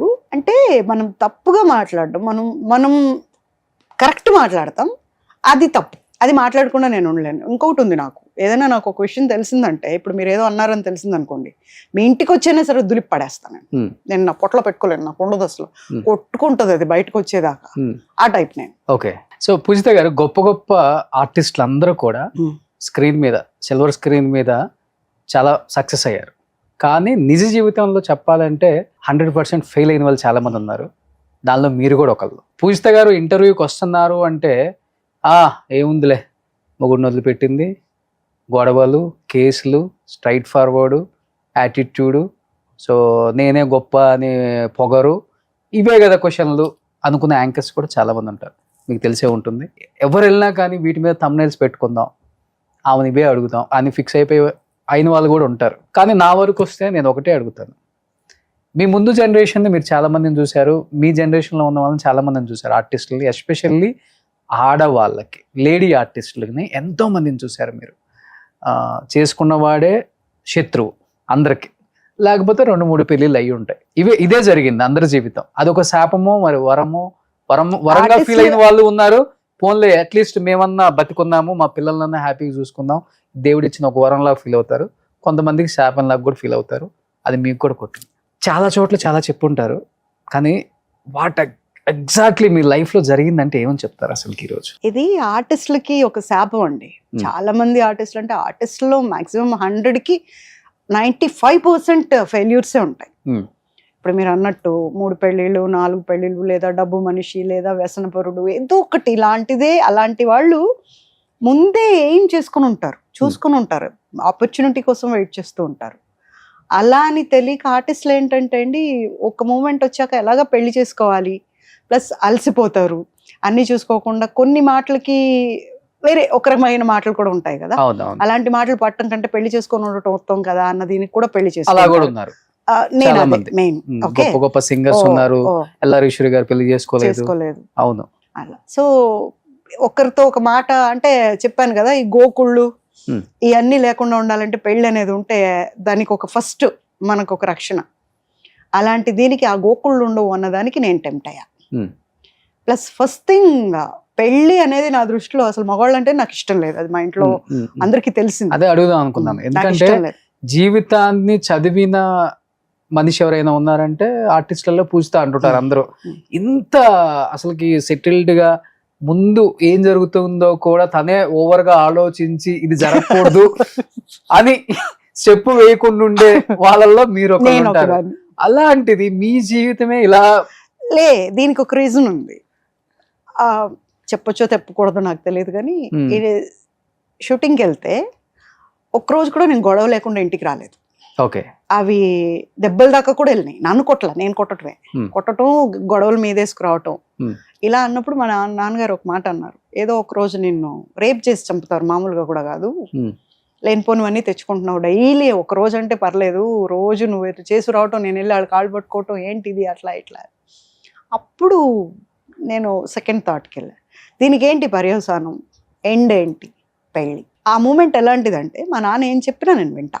మా నాన్న కూచి, నేను breath of my dad. Shooting నాన్నగారే ఉంటారు?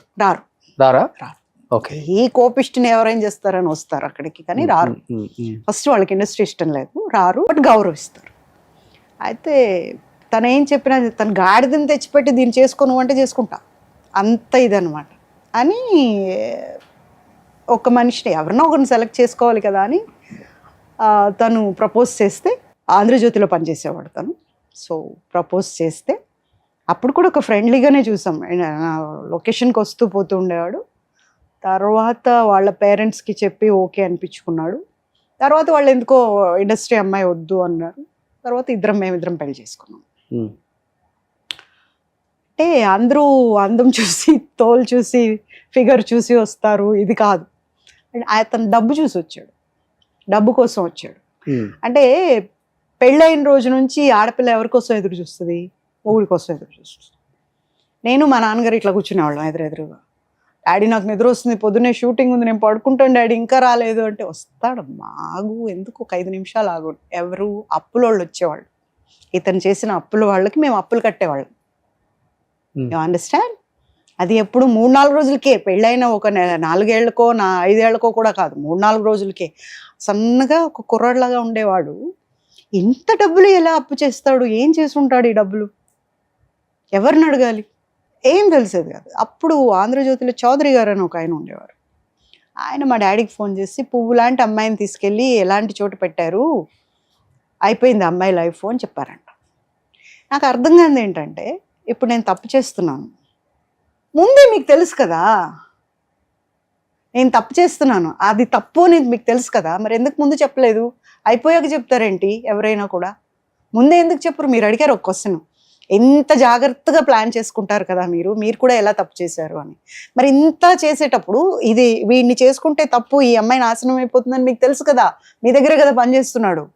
మా నాన్నకు ఫోన్ చేసి చెప్పేకంటే నాకే చెప్పు ఉండాల్సింది, లేదా ముందే చెప్పు ఉండాల్సింది. పెళ్ళి అవుతుంది అన్నప్పుడు ఎలా చెప్తారు? తప్పు కదా. మరి మీకు తెలిసి ఆజ్యం పోసినట్టే కదా. తెలిసిన వాళ్ళు కూడా ఎవరు చెప్పలేదు. ఆ అబ్బాయి మంచోడు కాదు అని చెప్పలేదు, వాడు ఒక దొంగ అని చెప్పలేదు, 420 గాడు అని చెప్పలేదు, ఒక్క మోసం దగా తప్ప ఇంకేమీ లేదని ఎవరు చెప్పలేదు. ఎన్ని ఇయర్స్ లవ్ చేసుకున్నారు మీరు? ఎన్ని ఇయర్సా? అంత 6 నెలలేమో అండి. 6 నెలలే అంతే. మరి ఈ 6 నెలల్లో కూడా మీరు ఎవరిని అడగలేదు? 6 నెలల్లో కూడా జాగ్రత్త పడ్డాడు. అడిగే ఛాన్స్, ఇప్పుడు ఆంధ్రజ్యోతికి వెళ్ళి నేనేం అడుగుతానండి? ఆంధ్రజ్యోతి వాళ్ళకి నేను హీరోయిన్ని, సో నన్ను ఆ లెవెల్లోనే చూస్తారు. ఆంధ్రజ్యోతిలో నువ్వు ఎంప్లాయీవి, సో నిన్ను ఆ లెవెల్లోనే చూస్తున్నారు వాళ్ళు. కానీ వాళ్ళు చెప్పకూడదు అని అనుకోవటం తప్పు అంటాను. ఓకే. అంటే ఇప్పుడు నేనేమంటానంటే మనకు ఇప్పుడు మీరు అన్నారు ఏమంటే అవి చెప్పేసి ముక్కుసూటిగా వెళ్తే 3 నిమిషాలే బాధపడతారండి. అది జరగకూడదు జరిగిందంటే మూడు మూడు తరాలకు బాధపడాలి జరిగిపోయిన తర్వాత. నేను అందుకే చెప్తా, తప్పు అనుకుంటావో ఏడుస్తావో గిగ్గీలు పెడతావో, నేను ఇది చెప్పాలనుకుంటే నేను చెప్పేస్తా, హ్యాపీగా వెళ్ళిపోతా ఇంటికి. అంటే నేను నిజమే చెప్తా, అబద్ధం చెప్పను. అబద్ధం చెప్పేవాళ్ళు నాకు ఇష్టం ఉండదు, అన్యాయం చేసేవాళ్ళు నాకు ఇష్టం ఉండదు, మోసం చేసేవాళ్ళు నాకు ఇష్టం ఉండదు. మరి ఎందుకు పెళ్ళైన 3 రోజులకే ఆయన ఎలాంటి వాడు అని తెలిసినా కానీ మీరు ఆయనతో 18 సంవత్సరాలు జీవనం కొనసాగించి బిడ్డను కానీ ఎలా తెచ్చుకున్నారు? మరి మా నాన్నగారికి ఇచ్చిన మాట, డాక్టర్ అవ్వాల్సిన నేను డాక్టర్ అవ్వకుండా నేను ఇండస్ట్రీకి వస్తాను అన్నప్పుడు ఒక మాట తీసుకొని ఇండస్ట్రీకి పంపించారు. తప్పు చేయకూడదు, తలదించుకునే పనులు చేయకూడదు. ఏ రోజు కూడా డాక్టర్ కృష్ణ గారి అమ్మాయి ఇలా చేసింది అనే పేరే రాకూడదు. అలాంటి మాటలు పెళ్ళయిన తర్వాత సినిమా వాళ్ళకు మొగుళ్ళను వదిలేయటం ఆనవాయితీ, అలాంటి పని అస్సలు చేయకూడదు. ఇవన్నిటికీ నేను ఒట్టు పెట్టి వచ్చాను. నేను ఇంత కష్టపడుతున్నాను, ఇంట్లో పెట్టి తాళం పెట్టుకుపోయేవాడు. ఓకే, అలాంటి టైంలో మా పక్కింటి వాళ్ళు ఫోన్ చేసి మా అమ్మ నాన్నకి, ఒక ఫ్లవర్ అండి అమ్మాయి, అంటే నేను పూజలు ఎక్కువ చేస్తాను, భగవద్గీత నేను చెప్తా, అలాంటి అమ్మాయిని, అంత మంచి అమ్మాయిని అలాంటి చోటు పెట్టారు మీరు, ఆ అమ్మాయి లోపల ఉంది. మా ఇంటికి ఇట్లా పైన కొంచెం ఓపెన్ ఉండేదన్నమాట. ఆ ఓపెన్లో నేను లోపల ఉన్నట్టు తెలిసేది, బయట తాళం ప్రకారం ఏంటి ఇంటికి తాళం పెట్టింది ఎవరు లేరని, అక్కడి నుండి చూసిన వాళ్ళు ఉన్నారు అని ఇంటికి ఫోన్ చేశారు నాన్నకి. అప్పుడు వచ్చారు వాళ్ళు. వచ్చిన తర్వాత మా డాడీ అన్నీ మాట్లాడి, నాన్న ఇట్రా కూర్చో, ఏంటి అంటే నేను నాన్న డాడీ ఇవన్నీ అన్నాను. నన్ను మా నాన్నగారి పేరు రాధాకృష్ణ, ఒరే కిట్టిగా అనేదాన్ని, అలా పెంచుకున్నారు ఆయన నన్ను. ఏరా కిట్టిగా అంటే, ఊరు వెళ్ళిపోదాం నాన్న, బాబు నువ్వు నేను, ఎందుకో అన్నీ ప్యాక్ చేసుకో వెళ్ళిపోదాము, ఇక్కడ వద్దు, నువ్వులా లేవు. నేనులా లేను, ఇప్పుడు కాదు ఎప్పుడో నుంచో లేను నేను, కానీ రాను. డాక్టర్ రాధాకృష్ణ గారికి నేను మాట ఇచ్చాను, నేను మాట తప్పలేను అంతే, అలాగే భరించాను. చనిపోయే ముందు నేను ఒకసారి వచ్చారు, నేను షూటింగ్కి వెళ్తే ఇతను మెడబట్టి గెంటేశారంట మా నాన్నని. అది నాకు అమ్మ చెప్పలా. అమ్మ చనిపోయే ముందు నేను ఒక ఐటీ పార్ట్నర్షిప్ చేస్తుంటే అతనికి చెప్పారు, ఎలా తోసారంట, పాపకు తెలియదు, తెలిస్తే చంపేస్తుంది. అతను నాకు చెప్పలా, అమ్మ చనిపోయిన తర్వాత చెప్పారు. అప్పటికే వెళ్ళిపోయాడు, అన్నీ వేసుకొని పారిపోయాడు, తెలీదు అవన్నీ నాకు. అలా జీవితంలో ఎప్పుడైతే మా నాన్న వెళ్ళిపోయాడో నాలో ఉన్నదంతా వెళ్ళిపోయింది. ఎక్కడ ఏడ్చేదాన్ని కాదు నన్ను. మా నాన్న అబ్బాయిలాగా పెంచాడు, అమ్మాయిలాగా పెంచలా. ఒక్క నాన్న దగ్గరకు వచ్చినప్పుడే బాధలన్నీ వచ్చి నన్ను ఇలా అన్నారు అలా అన్నారు అని ఏడ్చేదాన్ని, ఇంకెప్పుడు ఏడ్చేదాన్ని. దాని తర్వాత ఏడవటమే మర్చిపోయా. ఈ సంవత్సరాలన్నింటిలో ఇన్ని బాధలు చూశాక కళ్ళల్లో నీళ్లు ఎవాపరేట్ అయిపోయినాయి. అండ్ ఏడవాలి అని, ఏడుపు అనేది వచ్చినప్పుడు ఓహో ఏడవాలా అన్న ఫీలింగ్ వస్తుంది అంతే. ఓకే, నాన్నగారు పోయిన తర్వాత మీరే వద్దనుకుని వదిలిపెట్టేశారు ఆయన్ని, లేకపోతే ఆయన అంతటా ఆయనే? అతనే, అప్పటికే అతను వ్యసనపురుడు అయిపోయాడండి, అది నాకు తెలియలేదు. ఫిలిం నగర్లో అచ్యుత్ రెడ్డి గారి స్టూడియో తీసుకున్నాడు లీజ్కి, నా డబ్బులతోనే తీసుకున్న తర్వాత అక్కడ మోసం, దగ, సర్కిల్, అంత చెడు సర్కిల్ని పెంచుకోవటం ఇవంతా నేర్చుకున్నాడు తను బాగా. అక్కడ డబ్బులు సంపాదించి దాచుకొని లేవని నావి తింటున్నాడు, నావి. అక్కడ ఏమేం చేయకూడదు అవన్నీ చేసుకొని ఒక ఎంపీకి క్యాన్వాసింగ్కి వెళ్ళాడు. మరి ఆవిడ గెలిచారంట. అప్పుడు గెలిచిన తర్వాత ఇతను ఫేస్బుక్ ఎంబడి పడ్డాడు బాగా. ఫేస్బుక్లో ఒక 9 మంది అమ్మాయిల్ని ట్రాప్ చేశాడు. మీకన్నా ముందా మీ తర్వాత? నా తర్వాత. నేను ఉండగా మమ్మల్ని బెడ్రూమ్లో గొళ్ళెం పెట్టేసి వాళ్ళతో కంటిన్యూ చేసేవాడు అనమాట, చాటింగ్లు ఇవన్నీ. ఓకే, అది కూడా మనకు తెలియదు. ఒకరోజు నేను షూటింగ్కి వెళ్ళి రాత్రి లేట్గా వచ్చేసరికి ఒక ఫోన్ మోగుతా ఉంది. నేను వచ్చానని నిద్రపోయినట్టు యాక్ట్ చేస్తూ బెడ్షీట్ ముసుగేసుకుని పడుకుని ఆ టేప్ తిరిగి పడుకున్నాడు అనమాట. నేను వచ్చి ఎందుకు ఫోన్ తీయట్లేదు, మామూలుగా ఫోన్ లేకుండా బతకలేడు, ఎందుకు ఫోన్ తీయట్లేదని ఇలా చూస్తే పావని అని ఉంది పైన. ఎవరో ఒకరు కంపెనీలోంచి చేస్తూ ఉంటారు కదా ఆఫీస్ నుంచి, ఎందుకో ఫోన్ తీయట్లేదని నాకెందుకో అని చెప్పి పడుకున్నాను. కాసేపు మెసేజ్ వచ్చింది దాంట్లో, నేను బెడ్రూమ్లో ఉన్నాను, నువ్వు బెడ్రూమ్లో ఉన్నాను అన్నావు కదా, ఎందుకని ఫోన్ లిఫ్ట్ చేయట్లేదు, నాకు ఇప్పుడు మాట్లాడాలని ఉంది నీతో, బాగా మాట్లాడుతున్నావు కదా, సడన్గా ఎందుకు పెట్టేశావు అని వచ్చింది మెసేజ్. ఒక్క నిమిషం నాకు అర్థం కాల, ఏంటిది మెసేజ్ ఈవిడ నుంచే వచ్చింది, ఒక లేడీ నుంచి, బెడ్రూమ్లో ఉండటం ఏంటి, బెడ్రూమ్ గురించి మాటలేంటి, మళ్ళీ ఇమ్మీడియట్ నిద్రపోతున్నావా, అలా ఎలా నిద్ర వచ్చింది ఒక్క నిమిషంలో నీకు అని. నాకు డోర్ తెరిచాడు కదా, ఒక్క నిమిషమే అయింది, కంటిన్యూస్గా మెసేజెస్ వస్తున్నాయి. నేనేం చేశాను, నాకు ఎందుకో డౌట్ వచ్చింది, ఇదేంటన్నా జరుగుతుందా, నేను పట్టించుకోవట్లేదా, వాటిని నాకు పంపించుకున్నా. సీ హిజ్ క్రిమినల్ మైండ్, నాకు పంపించుకున్నానా, నేను మేకప్ తీసేసి స్నానం చేసి వచ్చి పడుకున్నాను. నేను నిద్రపోయాక, బాగా నిద్రపోతున్నాగా ఆ మెసేజ్లు డిలీట్ చేసేసి పడుకున్నాడు. నెక్స్ట్ డే అతని బర్త్డే, నేను అన్నీ కొనుక్కొచ్చి పెట్టాను తనకు, A to Z కొనేదాన్ని అనమాట. ఒక మనిషి పొద్దున్న లేస్తే వేసుకునేవి ఏమేమి ఉంటాయో అవి వేసి, ఒక గోల్డ్ చైన్, ప్రతి బర్త్డేకి ఏదో ఒకటి ఇస్తాం, అలా ఇద్దరం మాట్లాడుకో. అప్పటికి మాట్లాడుకోరు అయినా, పెళ్ళి అయిన 7-8 నెలల నుంచే మాట్లాడుకో. ఓకే. తనేమన్నా చెప్పాలన్నా కూడా ఇదంట ఇట్లా అంట, ఎవరో గాడిదో గుర్రమో సోఫానో టీవీకో చెప్పినట్లే, నేను అస్సలు చెప్పను. ఎవరైనా వస్తే డైరెక్ట్గా మాట్లాడుకో అంటాను అంతే. అట్లా ఇతను అప్పులు చేసినప్పుడు నేను భగవద్గీత చదవటానికి పైకి వెళ్తే ఫస్ట్ ఫ్లోర్లో ఉండేవాడు. 3rd ఫ్లోర్కి వెళ్ళేసరికి గొళ్ళెం పెట్టేసి వెళ్ళా బయట. నేను లేడు, 1 గంట 2 దాకా లేవుడు అనమాట. మార్నింగ్ 3-4కి వస్తాడు. నేను వెళ్ళేసరికి వాడు ఎవడో వచ్చి తలుపు తీసేసి లోపల ఉంటాడని తెలిసేమో, మరి లోపలికి వెళ్ళి ఉతికేసి వెళ్ళాడు అంటాడు, బాగా కొట్టేశాడు. అంతకుముందు ఒక యాక్సిడెంట్ అయింది. యాక్సిడెంట్ అయితే ఇక్కడ తల పగలు కొట్టారు, ఇలా చీలిపోయింది. అతన్ని లాస్ట్లో కొన ఊపిరితో ఉంటే తీసుకొని వెళ్ళిపోయాయి, అపోలోలో అడ్మిట్ చేశారు. అక్కడ డాక్టర్ దగ్గర ఇతను కూడా ఉంటారు కదా, చిల్లర గ్యాంగ్, వాళ్ళు ఏదో డాక్టర్స్ని చెడ్డ మాటలు తిట్టారంట. వాళ్ళు మేము అడ్మిట్ చేసుకొని పోండి అని బయటపడేశారు. బ్లీడ్, ఒక స్ట్రెచర్లో బ్లీడ్లో మునిగిపోయింది ఒక బాడీ. తెల్లవారుజామున నాకు ఫోన్ చేశారు పోలీస్, అమ్మా ఇట్లా యాక్సిడెంట్ అయింది, ఈ నంబర్ ఉంది దాంట్లో, మీరెవరో నాకు తెలియదు, పలానా చోట అపోలోలో ఉంది. నాకు దేనికి భయపడను, నేను బ్లడ్ అంటే భయం, చాలా భయం, బ్లడ్ అంటే ఫోబిక్. వెళ్తే నాకు ఫోన్ చేసిన అబ్బాయి, ఒక అబ్బాయి ఉన్నాడు, రామోజీరావు గారు ఏమనోడో ఏదో అబ్బాయి, వదిన ఇక్కడ ఉన్నాడు రండి అని చెప్పి తీసుకెళ్ళాడు. ఏమైంది చెప్పు అంటే, ఏం లేదు, చిన్న ప్లాస్టర్ వేశారు. లోపలికి వెళ్తే ఒక రక్త మడుగులో ఒక బాడీ ఉంది, ఇంకా ఏం చేయలేదు, అక్కడ ఉంది, పడుంది. ఇలా చూస్తూ ఉన్నా నేను, అంత లోపలికి ఎంటర్ అవుతూ. అక్కడ ఫస్ట్ పేషెంట్ అని ట్యాగ్స్ వేలాడేస్తున్నారు.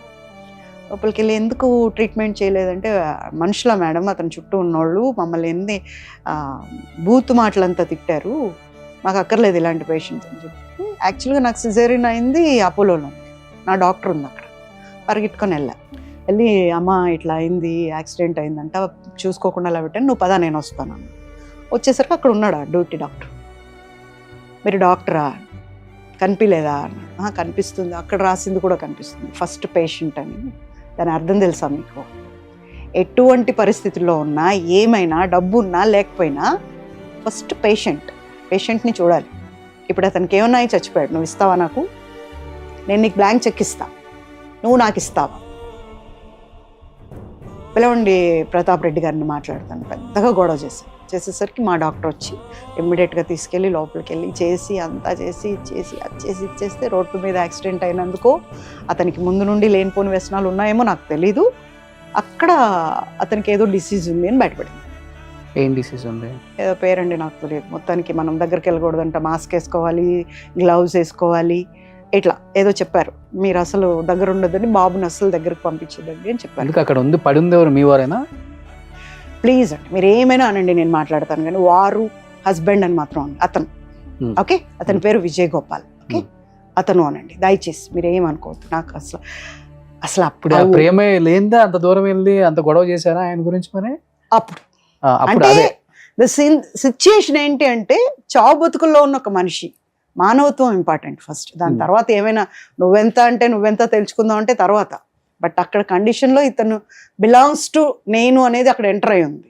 ఒకటి. రెండు, ఒక మనిషి రక్తంలో కొట్టుకుంటున్నాడు. నేను అలాంటి కల్చర్లో రాలా. ఏమైనా సరే ముందు హెల్ప్ చేయాలి. మేము అప్పటికీ మాట్లాడాం. అంత ట్రీట్మెంట్ చేసాం. మా అమ్మ నాన్న వచ్చారు, మా అక్క వచ్చింది, అందరూ చూశారు, అంతా చేశారు. అంతా అయిపోయాక ఇంటికి తీసుకొచ్చాం. 1 సంవత్సరం లేట్ ఇతను ఏదో ఆపరేషన్ చేశారు 8 గంటలని. 6 గంటలో వస్తామని 8 గంటలు అయింది. ఆపరేషన్ నుంచి బయటికి రాలా. అప్పటికి మా అమ్మ వాళ్ళు వచ్చేసారు. ఎలా ఉన్నావు అమ్మ అన్నారు. అంతే, అలా కూలిపోయా. భయం, బ్లడ్ అంటే భయం, హాస్పిటల్ అంటే భయం నాకు. అప్పుడు ఇంటికి తీసుకొస్తే సంవత్సరం అన్నోని 3 నెలల్లో నుంచోబెట్టా. తనకు పెట్టిన తిండి కానివ్వండి, ఏమైనా కానివ్వండి, అలా చేసి చాకిరీ అంటారు కదా, నేనే దగ్గర నుండి చూసుకున్నారు. నేనే. బాత్రూమ్ వెళ్తే కూడా నేనే, మాట్లాడకపోయినా నేనే చేస్తే లేచి నుంచి మూడో నెలలో ఏంటి ఏదో పెద్ద పొడిచానని చెప్పి ఎగేసుకుంటున్నావు, ఏం చేసావు నువ్వు నాకు అన్నాడు. నాకు ఒకటే అలవాటు అండి చిన్నప్పటి నుండి. ఇప్పుడు నేను మీకు ఏమైనా చేశాను అనుకో, నేను చేశానని ఎవ్వరికీ చెప్పను. నాకు చెప్పుకునే అలవాటే లేదు. ఎందుకంటే అంతే, అది చెయ్యాలన్నాం, చేసాం, అంతే. కామ్గా ఉన్నాను. ఒక అతను వచ్చాడు, ప్రొడ్యూసర్ అని. నేను I was with half hands dress, నైటీలో ఉన్నా. అటు ఇటు నా ఇల్లు అండి, నా ఇంట్లో నేను తిరుగుతున్నాను. ఈ వాజ్ లుకింగ్ బ్యాడ్లీ. అది తెలుస్తుంది, ఒక మనిషి మనల్ని గుచ్చి చూస్తుంటే ఆ గుచ్చింది తెలుస్తుంది మనకి. నేను ఇలా చూసినప్పుడు తల తిప్పుకోవటం, నేను లేకపోతే ఇలాగే చూడటం, అలా చేస్తున్నాడు. నాకు నచ్చలా. ఏంటిది అనుకొని నేను లోపలికి వెళ్ళిపోయి డ్రెస్ మార్చుకొని వచ్చా. ఐ ఫెల్ట్ అన్ఈజీగా అనిపించింది. వచ్చి ఇలాంటి వాళ్ళని ఇంటికి రానియద్దు అని చెప్పి, ఇంటి దాకా అసలు ఇంతవరకు ఎప్పుడూ లేదు, ఇంటికి ఎందుకు తీసుకొచ్చావు, ప్రొడ్యూసర్స్ నేనే పిలవలేదు, హీరోయిన్ అయ్యి నువ్వెందుకు పిలిచావా. అతను చాలా మంచోడు. వెళ్ళిపోయా. నెక్స్ట్ డే ఎక్కడికో పోయి 2 లక్షల డబ్బు ఏదో జేబులో పెట్టుకున్నాడంట. గొడవ వేసుకొని కొట్టి ఆ డబ్బులు తీసేసుకొని పంపించారు. ఓకే. మళ్ళీ ఇంటికి వచ్చాక అక్కడ చెప్పటం, వాళ్ళు వీళ్ళు గొడవలు పెట్టడం వాళ్ళకి, నువ్వు రారా చూసుకుంటావంటే ఒక్కడే వెళ్ళాడు. మళ్ళీ ఉతికి పంపించారు. ఆల్రెడీ కట్టుల్లో ఉన్నాడు, ఇంకా కోలుకోలేదు. 3 నెలలు అయింది, లేచి నుంచున్నాడు, తిరుగుతున్నాడు. మళ్ళీ వాడిని రెచ్చగొట్టాడు. రా అంటే చూసుకుందామని వెళ్తే మళ్ళీ కొట్టి పంపించారు. మళ్ళీ బ్లడ్ వచ్చి నాకు ట్రీట్మెంట్ ఇప్పి అంటే హాస్పిటల్లో ఏమని చెప్పాలి, ఇంకా వచ్చావు ఏమని చెప్పాలి, పరువు ఉండాలా కొంచెం అయినా. నాకు నువ్వు ట్రీట్మెంట్ ఇవ్వమంటావు, నేను ఎందుకు ఇస్తాను ట్రీట్మెంట్? ఏ మందు పడుతుందో ఏ మందు పట్టదో అంటే, నేను చదువుకోను డాక్టర్ని, ఇంట్లో అందరూ వాళ్లే కాబట్టి దేనికి ఏం వాడతాం అనేది బాగా తెలుసు, ఏం చేస్తాం. కానీ అలా అని ధైర్యం మాత్రం ఎప్పుడు చేయం, సొంత వైద్యం చేయకూడదు. మెడికల్ స్టోర్కి వెళ్ళి మెడికల్ స్టోర్ వాడిని అడిగి నాకు నొప్పులు ఉన్నాయి, ఇక్కడ ఉంది అని చెప్పి వాటికి ఏమేమి వేసుకుంటారో అలాంటి మందులు తెచ్చుకొని తిన్నాడు, హాస్పిటల్కి వెళ్ళకుండా. Okay. These kind of person. And there is no humanity at all. Humanity అనేది నేను కాదు, పసిపిల్లాడండి. మా బాబు బాగుంటాడు, ముద్దుగా ఉంటాడు, బొద్దుగా ఉంటాడు, బాగుంటాడు. ఎవరైనా ఒక్కసారి చూస్తే కళ్ళు తిప్పుకోరు, బాబుని ముట్టుకోకుండా అవుతారు. అలాంటిది బాబు కోసం కూడా స్పందించలేదు అంటే ఎందుకండి జన్మ? ఒక్కరోజు కూడా వెనక్కి తిరిగి చూడలా. ఎవరో ఒక ఆడది నన్ను మీరు పెంచగలరో లేరో, నేను మీ బాబుకి అమ్మ అవుతాను అంటే పక్కన కూర్చొని ఉంటున్నాడు. వాడి తండ్రి ఎట్లా అవుతాడండి? ఎవరితో? ఎప్పుడు వెళ్ళిపోయారు ఇంట్లో నుంచి మరి ఆయన? ఇదంతా జరిగిన తర్వాత ఒక బర్త్డే రోజు అండి, అక్టోబర్ 1 అతని బర్త్డే. అక్టోబర్ 1 స్నానం చేసి ఇవన్నీ తగిలించుకొని నేను తెచ్చినవన్నీ వేసుకొని వెళ్ళిపోయాడు. అప్పటికే నగలు డబ్బులు అన్ని దాటించేశాడు. మీరు లేరు ఇంట్లో? నేను షూటింగ్స్కి వెళ్తుంటా కదా, బీరువా పైన తాళాలు పెట్టే అలవాటు నాకు. అంటే ఇప్పుడు ఒక ఆయన కూడా అడిగారు ఇలాగే, అలా ఎలా నమ్మేసావమ్మా అని. బుద్ధి ఉందా అండి? దేవుడి తర్వాత ఆడది ఎవరిని నమ్ముతుంది? మొగుడిని నమ్ముతుంది. ఇంట్లో తాళాలు ఇంట్లో పెడతాం, ఎక్కడ పడితే. ఇంత జరుగుతుందా కానీ ఇంకా నమ్ముతున్నారు కదా, మనకు తెలియదు కదా లోపల మాయమైపోతున్నాయని. డబ్బులు ఇవన్నీ దొంగతనం చేస్తాడని తెలియదు. పిల్లాడు పడుకొని ఉంటే పిల్లాడు గొంతులో చేయి నిప్పుకొని పోయావంటే నువ్వేం తండ్రివి? సో పోతా డబ్బులు, గోల్డ్ బాగా వేసుకెళ్ళిపోయాడు. ఎంత ఉంటుంది గోల్డ్ అండి ఇప్పుడు ఈ కాలానికి? అమ్మినా లేదంటే తీసుకున్నా ఒక 2.5 కోటి పైనే ఉంటాయి. 2.5 కోట్లు గోల్డ్. డబ్బులు కూడా క్యాష్ అంతే తీసుకెళ్ళి మొత్తం. అసలు ఇంట్లో ఏం లేదు, ఇంకా ఏం లేదు. మా బాబుకి పొద్దునే నేను ఎలా బూస్ట్ డబ్బా కొనాలో కూడా తెలియలేదు, అలా ఉంది. కాకపోతే ఒక అలవాటు ఉండేదండి నాకు. మా బాబుకి రోజు 100 రూపాయలు వేసేదాన్ని. ఒక హుండీలో, ఇంత పెద్ద కుండతో చేస్తారు కదా అట్లాంటి కుండ, ఆ కుండ కాపాడింది, మా అబ్బాయి కాపాడాడు నన్ను, నా So, ఫైనాన్సర్. అది పగలగొట్టి దాంతో పాటు పగలగొట్టి ఇంటికి అద్దె కట్టి అడ్వాన్స్ కట్టి 6 నెలల రేషన్ తెచ్చి ఇంట్లో వేసుకొని ఉమ్, మా బాబుకి స్కూల్ వెతికి స్కూల్ వేసి. సొంత ఇల్లు కాదు. కాదు.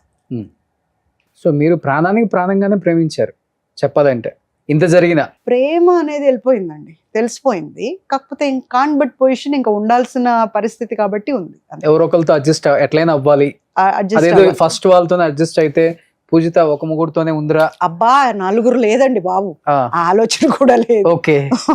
అతను ఇంకా మీ వేరే intention ఆలోచన అదే లేదు. కదా, మీ వేరే నాన్నగారు ఆలోచన మీ లేదు. నాన్నగారి కోరిక అదే, ఒక భర్తతోనే ఉండాలి. ఆర్టిస్టులు అంటే భర్తలను వదిలిపెడతారు.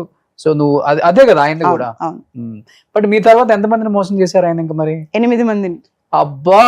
9వ వ్యక్తి IAS ఆఫీసర్ రేఖారాణి గారు, పరదేశీ నాయుడు గారి వైఫ్ ఆవిడ. అరే అప్పుడు కూబింగ్ లో చనిపోయారు ఆయన, వరంగల్ కరీంనగర్ ఎక్కడో. అక్కడ ఆయన వైఫ్ ఆవిడ. ఫేస్బుక్ లో ప్రేమించుకున్నారంట ఇద్దరు.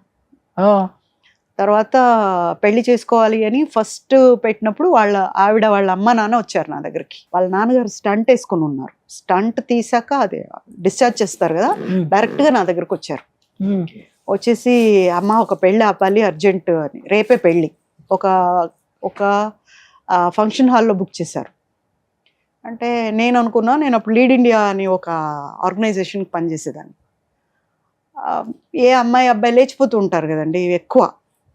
ఏ ఏరియామా, ఏ స్కూల్ అని అడిగితే స్కూల్ కాదమ్మా ఆమె ఐఏఎస్ ఆమెకి నేనేం చేస్తానండి అంటే, విజయ్ గోపాల్ తెలుసా నీకు?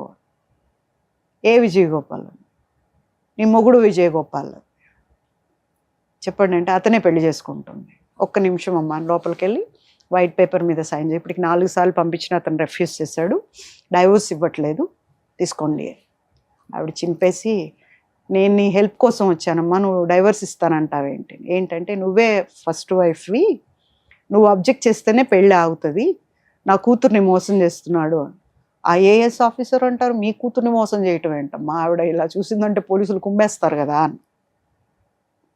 ఆమెకి 28, 29 ఏళ్ళ కొడుకు ఉన్నాడు అప్పటికి.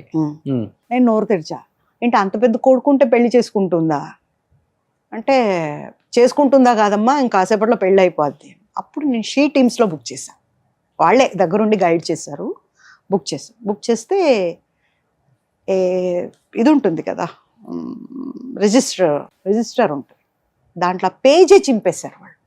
ఆ రోజు మండపం బుక్ అయింది అన్నది పేజే చింపేశారు. ఇది ఉండకూడదు, ఎవిడెన్స్ ఉండకూడదు. 3 రోజుల తర్వాత IPS గారి ఇంట్లో ఆవిడ చేశారు వాళ్ళిద్దరికి పెళ్ళి. ఓకే.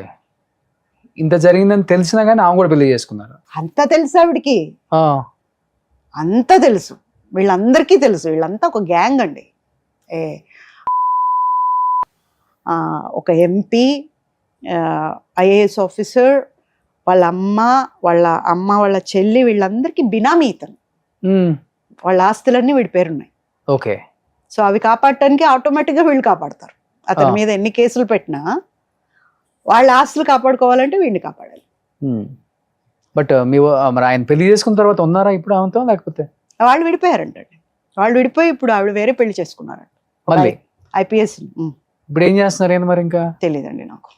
టచ్ లో వేరే అదే ఫేస్బుక్ చూస్తూ ఉంటాడు వేరే క్యాండిడేట్ కోసం, ఆ పని మీదే ఉంటాడు. ఓకే. ఇప్పుడు 9 అయిపోయినాయి. అంటే నాకు అర్థం కాదు ఏంటంటే, ఇదంతా 9 అయిపోయింది. 9 సంవత్సరాల క్రితం పెద్ద సంచలనం మీ న్యూస్ చెప్పాలంటే. సో నన్ను చంపడానికి సిద్ధమైపోయారు, నాకు తండ్రి లేరు తల్లి లేరు, ఉన్న ఒక బ్రదర్ కూడా చనిపోయారు, ఉంది ఒకే ఒక అక్క, ఆమె కూడా టచ్ లో లేరు, ఎప్పుడు ఏం జరుగుతుందో తెలియదు, నన్ను ఏ టైం అయినా కానీ వాళ్ళు మర్డర్ చేయొచ్చు అని కూడా మీరు అప్పుడు మీడియాకి ఎక్కారు, నాకు గుర్తుంది. సో తీసుకెళ్లారు కూడా నన్ను, ఇలా జరుగుతుందే కాదు తీసుకెళ్లారు కూడా నన్ను చంపడానికి. ఓకే. సఫారీ ఇచ్చిన వల్ల నేను సినిమా స్టైల్లో తప్పించుకొని వచ్చాను. ఎట్లా? వాళ్ళు నాతో మాట్లాడిన తర్వాత ఆవిడ కూడా వచ్చి మాట్లాడి, ఇప్పుడు మీ అబ్బాయికి నేను తల్లి అయితే మీ అబ్బాయి గట్టెక్కుతాడు, లేకపోతే నీ దగ్గర ఏమీ లేదు, ఏం చేస్తావు అని. నాకు కోపం వచ్చి నేను కూడా తిట్టేశా బాగా. తిట్టిన తర్వాత అతను ఎవరైతే నన్ను ఎత్తుకెళ్ళారో అతను అన్నాడు గన్ అట్లా ముందేసి, పిల్లల్ని బజార్న వేస్తున్నారు మీరు, మీకు కొంచెమన్నా బుద్ధి ఉంది? ఎవరయ్యా పిల్లల్ని బజార్న వేస్తుంది? పిల్లాడి కోసం నేను మళ్ళీ ఇండస్ట్రీకి వెళ్ళలేదు, ఎందుకంటే పొడుస్తారు మాటలతో, లేదా ఒకడు రాయేస్తాడు ఇప్పుడు ఎట్లా కష్టంలో ఉంది కదా పడకపోతుందా అని. అలాంటివన్నీ తప్పించుకొని నా బిడ్డకే న్యాయం చేయాలని నా బిడ్డ చేయి పట్టుకొని నేను తిరుగుతున్నా. వాడి కడుపు నిండటానికి నేను కడుపు కాల్చుకొని ఉంటున్నా. I feel very great. మా అబ్బాయి కోసం నేను చేస్తున్నా అంటే నా కళ్ళల్లో ఆనందం ఉంది. నా కొడుకు న్యాయం చేస్తున్నాను అన్న తృప్తి ఉంది. ఎవరు చేస్తున్నారు అన్యాయం? ఆమె చేస్తుంది అన్యాయం. 29 ఏళ్ల కొడుకు హ్యాంగ్ చేసుకుంటుంటే దింపలేకపోయింది ఆవిడ తల్లే. ఆవిడ నా కొడుకు తల్లి అవుతుందా? ఎట్లా అవుతుంది నా కొడుకు తల్లి? నేను చెప్తేనే నమ్మాలి వాడైన తండ్రి అని, లేకపోతే నమ్మలేడు కదా. పో అనుకోపో, ఏమనుకుంటావు? ఆడదాని మీదగా అన్నాడుగా అక్కడికి, నాకు ఇంకొక పెళ్ళయింది అని ఒక మీడియాలో చెప్పాడు, నాకు ఇంకొక పెళ్ళయింది. నేను అన్నా ఫోన్లో వీడు ఎట్లా లేడు, వాడినన్నా రమ్మనండి, అప్పులు కట్టుకుంటాడు, నాకు జరుగుబాటు కూడా లేదు కదా, కనీసం మమ్మల్ని అయినా చూస్తాడు.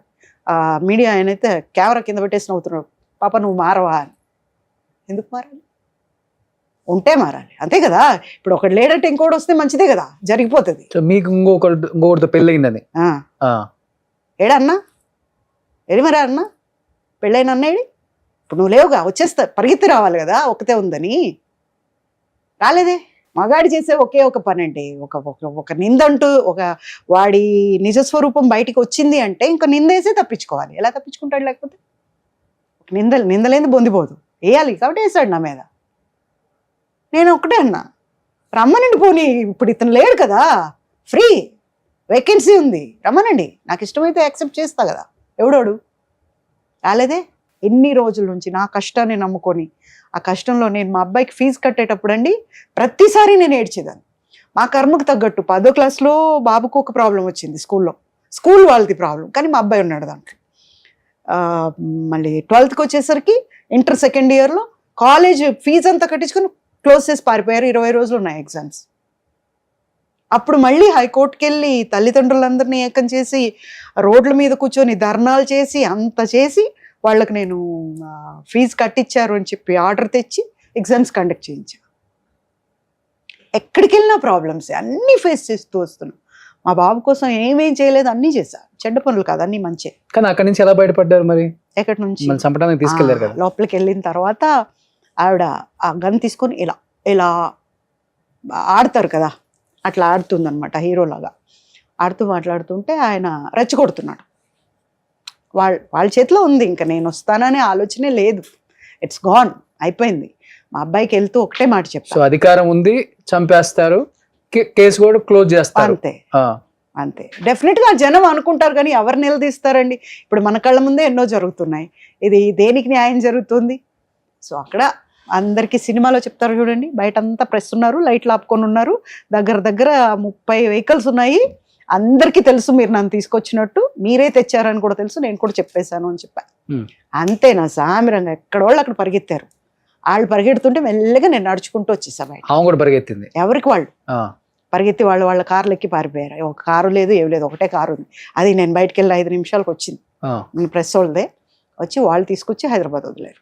అలా పిలిస్తే వెళ్ళిపోతావు అమ్మా, నీకేమైనా మైండ్ ఉందా అన్నారు. నేను పిలిస్తే రాలేదండి, ఎత్తుకొస్తే వచ్చాను. ఎక్కడి నుంచి కిడ్నాప్ చేసుకుని? ఇక్కడ మధురానగర్ లో హెరిటేజ్ పక్కనే మా ఇల్లు, రోడ్డు మీదే ఉంటుంది. ఆ కిందకు వచ్చి ఏదో కొనుక్కుందామని వెళ్తున్నాను, వస్తున్నాను కింద, బాబు పైన ఉన్నాడు. కిందకు వచ్చేసరికి మాస్క్లు వేసుకున్నారు. ఈ మధ్య అందరికీ అలవాటు అయిపోయింది కదా మాస్క్ వేసుకోవటం, ఒట్టి కళ్ళు కనిపించేలాగా ముస్లిమ్స్ వేసుకున్నట్టు వేసుకుంటారు కదా, అలా వేసుకొని వచ్చారు 6 మంది. కారెక్కు ముందు లేకపోతే ఇక్కడే పొడి చేస్తామన్నారు. నేను ఇలా చూసి, మనకు నోరు ఎక్కువ కదా, ఆరుద్దామనే సరే నువ్వు అరచినా పక్కకు చూసినా వేసేస్తాం నిన్నారు. దాంట్లో ఒక అతను లీడ్ ఇండియా వల్ల హెల్ప్ తీసుకున్నాడు నా దగ్గర. షాపూర్ వెళ్ళారంటే నన్ను ఎవరు పూజిత అన్నారు, పూజా దీది అంటారు లీడ్ ఇండియాలో. కాళ్ళ కింద పడి దండం పెడతారు నాకు. వెళ్ళే ఆర్టీసీ బస్సులు ఆపేసి వచ్చి నా కాళ్ళకి దండం పెడతారు. అలాంటి పేరుంది నాకు అక్కడ. మన వివేకానంద ఉన్నారు కదా ఎమ్మెల్యే, ఆ కాన్స్టిట్యున్సీలో నేను ఆ స్కూల్స్కి చేశా. అయితే ఒకతను ఆగండి అని లీడ్ ఇండియా దీది అన్నాడు. అంటే మేము గుడ్ మార్నింగ్ గుడ్ ఆఫ్టర్నూన్ చెప్పం, లీడ్ ఇండియా అంటాం. నేను లీడ్ ఇండియా అన్నా. వాళ్ళని పక్కకు తీసుకెళ్ళి ఏదో మాట్లాడొచ్చాడు. దీది మీకు శత్రువులు ఉన్నారా? నాకు శత్రువులు ఎవరు ఉంటారయ్యా, నాకు ఎవరు లేరు. ఏమి అని. ఏం లేదు, మిమ్మల్ని ఎత్తుకురమ్మన్నారు, మీరు రాకపోతే చంపేయమన్నారు. అవునా, నేను నీకు ఎలా తెలుసు? మా పాపకు కిడ్నీ ఫెయిల్ అయింది, గవర్నమెంట్కి ఫైల్ పంపించారు మీరు, హాస్పిటల్లో హెల్ప్ అయింది, అందువల్ల చెప్తున్నాను. మా పాప షాపూర్ నగర్లో చదువుతుంది. ఒక్క నిమిషం నేను ఒక ఫోన్ చేస్తానని మా బాబుకి ఫోన్ చేసి, తెల్లారి 4:30 లోపల నేను రాకపోతే రేపు మార్నింగ్ మనకు కోర్టు ఉంది, ఫైల్ అంతా అక్కడే ఉంది, ఆ ఫైల్ తీసుకొని నువ్వు వెళ్ళాలి, లాయర్ అంకుల్ దగ్గరికి తీసుకొని నువ్వు వెళ్ళాలి, ఓకేనా అంటే, why are you telling me అన్న, you have to listen, this is the time, ఏది క్వశ్చన్ చేయకూడదు. మమ్మీ రాలేదే, మమ్మీ ఎప్పుడు వస్తుంది, మమ్మీ ఎందుకు రాదు, ఎందుకు ఇంకా రాలి, 1 రోజు 2 రోజులు 1 నెల మమ్మీ రాదు, అయినా నువ్వే పోరాడాలి, ఇది మాత్రం క్లియర్ అంటే ఓకే మమ్మీ అన్నాడు. ఓకే పడుకో ఇంకా అని చెప్పేసి వెళ్ళిపోయా. పదండి వెళ్దాం, అలా వెళ్ళాను. సో బాబుని కూడా అలానే ట్రైన్ చేసుకుంటూ పెంచారు మీరు. తిరిగి వస్తానని చెప్పి ఎప్పుడు పెంచలేదు. నేను రాకపోయినా నువ్వే, మా అబ్బాయికి ఎప్పుడు చెప్తా, మమ్మీ ఇది భలే బాగుంటుంది తెచ్చుకుందాం అంటాడు. ప్రాజెక్ట్ చేయండి, నువ్వు ఒక ప్రాజెక్ట్ చేసి ఇవ్వు, నాకే అమ్ము, 1000 రూపాయలు కొంటా, నేను కంపెనీకి 10,000కి అమ్ముతా, దాంట్లోంచి 1000 రూపాయలు నీకు ఇస్తా, 9,000 నాదే, ఎందుకు నాకే 10,000 ఇవ్వచ్చు కదా, ఇవ్వనట్లా నువ్వు అలా మెప్పించేలాగా నువ్వు చెయ్యి, 50,000 ఇప్పిస్తా, అట్లా ప్రాజెక్ట్స్ చేసే కొనుక్కుంటాడు. ఇప్పుడు మీ దగ్గర నుంచి ఆయన వెళ్ళిపోయేటప్పుడు అన్ని తీసుకొని వెళ్ళిపోయారు అన్నారు కదా, మీ బ్యాంక్ అకౌంట్ ఎంత బ్యాలెన్స్ ఉంది అసలుకి, ఇంట్లో ఏం మిగిలిపోయాయి అసలుకి? బ్యాంక్లో తనకు నిజంగా మాస్టర్ బ్రెయిన్ అండి, నాతో డ్రా చేయించేవాడు చక్కగా. ఇప్పుడు స్టూడియో పెట్టాడని చెప్పా కదా, స్టూడియోలో ఇది కట్టాలి అర్జెంటుగా, సాయంత్రం వచ్చేటప్పుడు వాళ్ళు పేమెంట్ ఇచ్చేది ఉంది. దాంట్లో ఎక్కువ రమణ గోగుల గారును సునీత ఎక్కువ ఉండేవారు ఆడుతూ. సో వాళ్ళ పేమెంట్ ఉంది వాళ్ళ అని చెప్పేవాడు, అలా తీసుకెళ్ళేవాడు క్యాష్. 0 వచ్చేదాకా వెయిట్ చేశాడు బాగా బ్యాంక్లో. అబ్బా. తర్వాత ఒకరోజు 5th ఫ్లోర్కి వెళ్ళి అక్కడి నుంచి దూకేస్తానని, నగలు ఇవ్వు అని, నేను ఎందుకో ఇవ్వలా, ఇవి ఇకపోతే నేను కట్టకపోతే ఇప్పుడు నన్ను ఇచ్చేసేస్తారు, నేను ఇవ్వాలి అని చెప్పి అంటే అప్పుడు మళ్ళీ తీసుకొచ్చి ఇచ్చా. వాళ్ళందరూ చూస్తున్నారు, 5th ఫ్లోర్ ఎక్కాడు కదా, ఎప్పుడు మనం బయటకు కూడా రాం, కలిసి వెళ్ళింది లేదు. అప్పుడు మిగతా నగలు కూడా ఇచ్చేసాను. ఇంకా లోపల అవన్నీ ఎప్పుడో వెళ్ళిపోయినాయి, అవి తెలియదు మనకు, డబ్బాలు ఉన్నాయిగా. ఇప్పుడు డబ్బా తీసి చూస్తే కదా మనకు, పెట్టుకునే అలవాటు ఉంటే తీసి చూస్తాం, ఒకేషన్ కూడా పెట్టుకోము. ఎందుకంటే నాకు మంగళసూత్రం చైను డబల్దే పెద్ద పెద్ద ఇంతింతలో, చెన్నైలో ఉన్న వాళ్ళు ఎవరు కూడా సన్నవి వేసుకోరు, ఇంతింతలో వేసుకుంటారు, అది అలవాటు.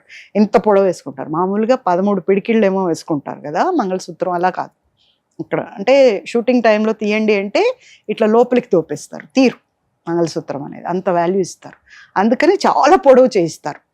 అలా ఇలా పెట్టినా కూడా అది ఇక్కడ దాకా ఉంటుంది, బయటికి రాదు. మామూలుగా మనకు ఆంధ్రలో చేస్తారు చూడండి, అదైతే వస్తుంది, తీయమంటారు. అందుకు అట్లా డబల్ చైన్ ఉండేది నాకు ఇంతో. సో ఇంకా వేసుకున్నాక ఇంకేం నాకు వేసుకోవాలనిపిస్తుంది, అది ఒక 4 పుసల దండ, అది పెద్దదే. సో ఇవి ఇట్లా వెళ్ళిపోతున్నాయి, వెనక నుంచి చూసుకోవాలి. డబ్బాలు ఉన్నాయి.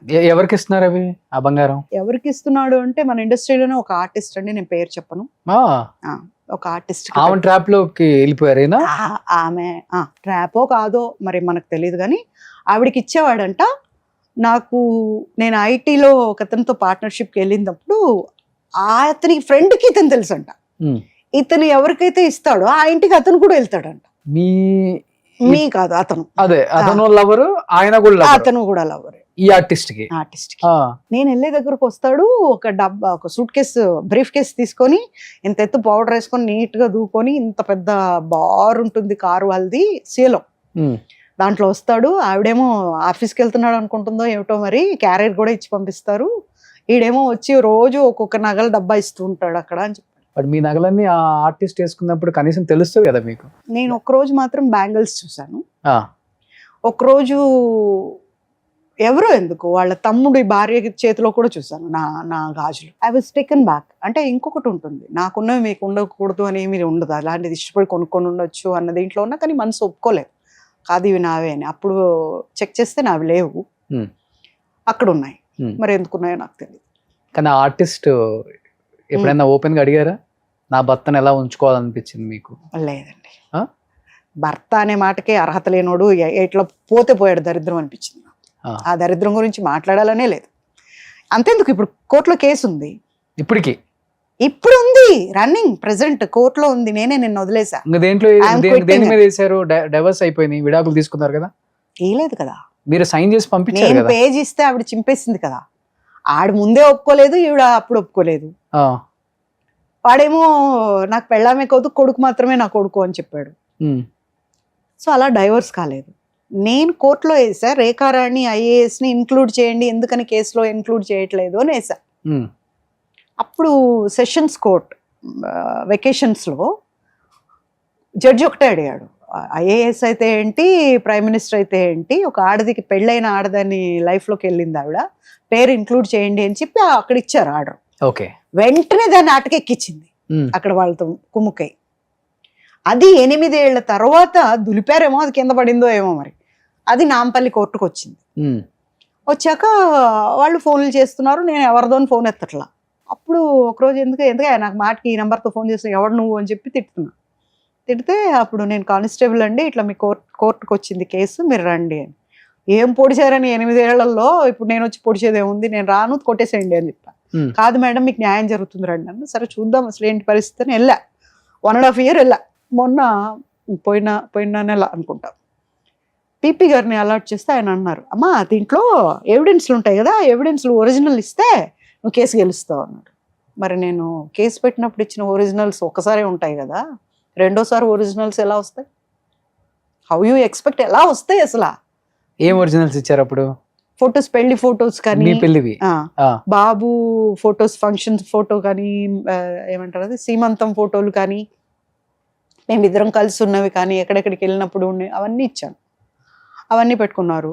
ఏదైనా తప్పు ఉండొచ్చండి, రేషన్ కార్డు తప్పు ఉంటుందా? ఇద్దరిని కూర్చోబెట్టి ఫోటో తీస్తారు. భారత ప్రభుత్వం అంత పిచ్చిదా? కాదు కదా. ఆ ఫోటో కూడా ఇచ్చాం. మళ్ళీ యాక్చువల్గా వాళ్ళు ఏమంటారంటే, మిమ్మల్ని నాకు హోంవర్క్ ఇస్తున్నారు, కేసు నేను పెట్టా ఎందుకు, వీళ్ళందరూ సిట్టింగ్లో ఉన్నారు కదా, ఐఏఎస్లు ఐపీఎస్లు ఎంపీలు వీళ్ళందరూ సిట్టింగ్లో ఉన్నారు. ఏం చేసినా డీజీపీ దగ్గరికి వెళ్తే రిపోర్ట్ తీసుకోరు, అక్కడి నుంచి పరిగెట్టాలి. పోలీస్ స్టేషన్కి వెళ్తే పోలీస్ స్టేషన్లో ఎవరు ఉండరు. చాలా దారుణంగా తిప్పారు నన్ను.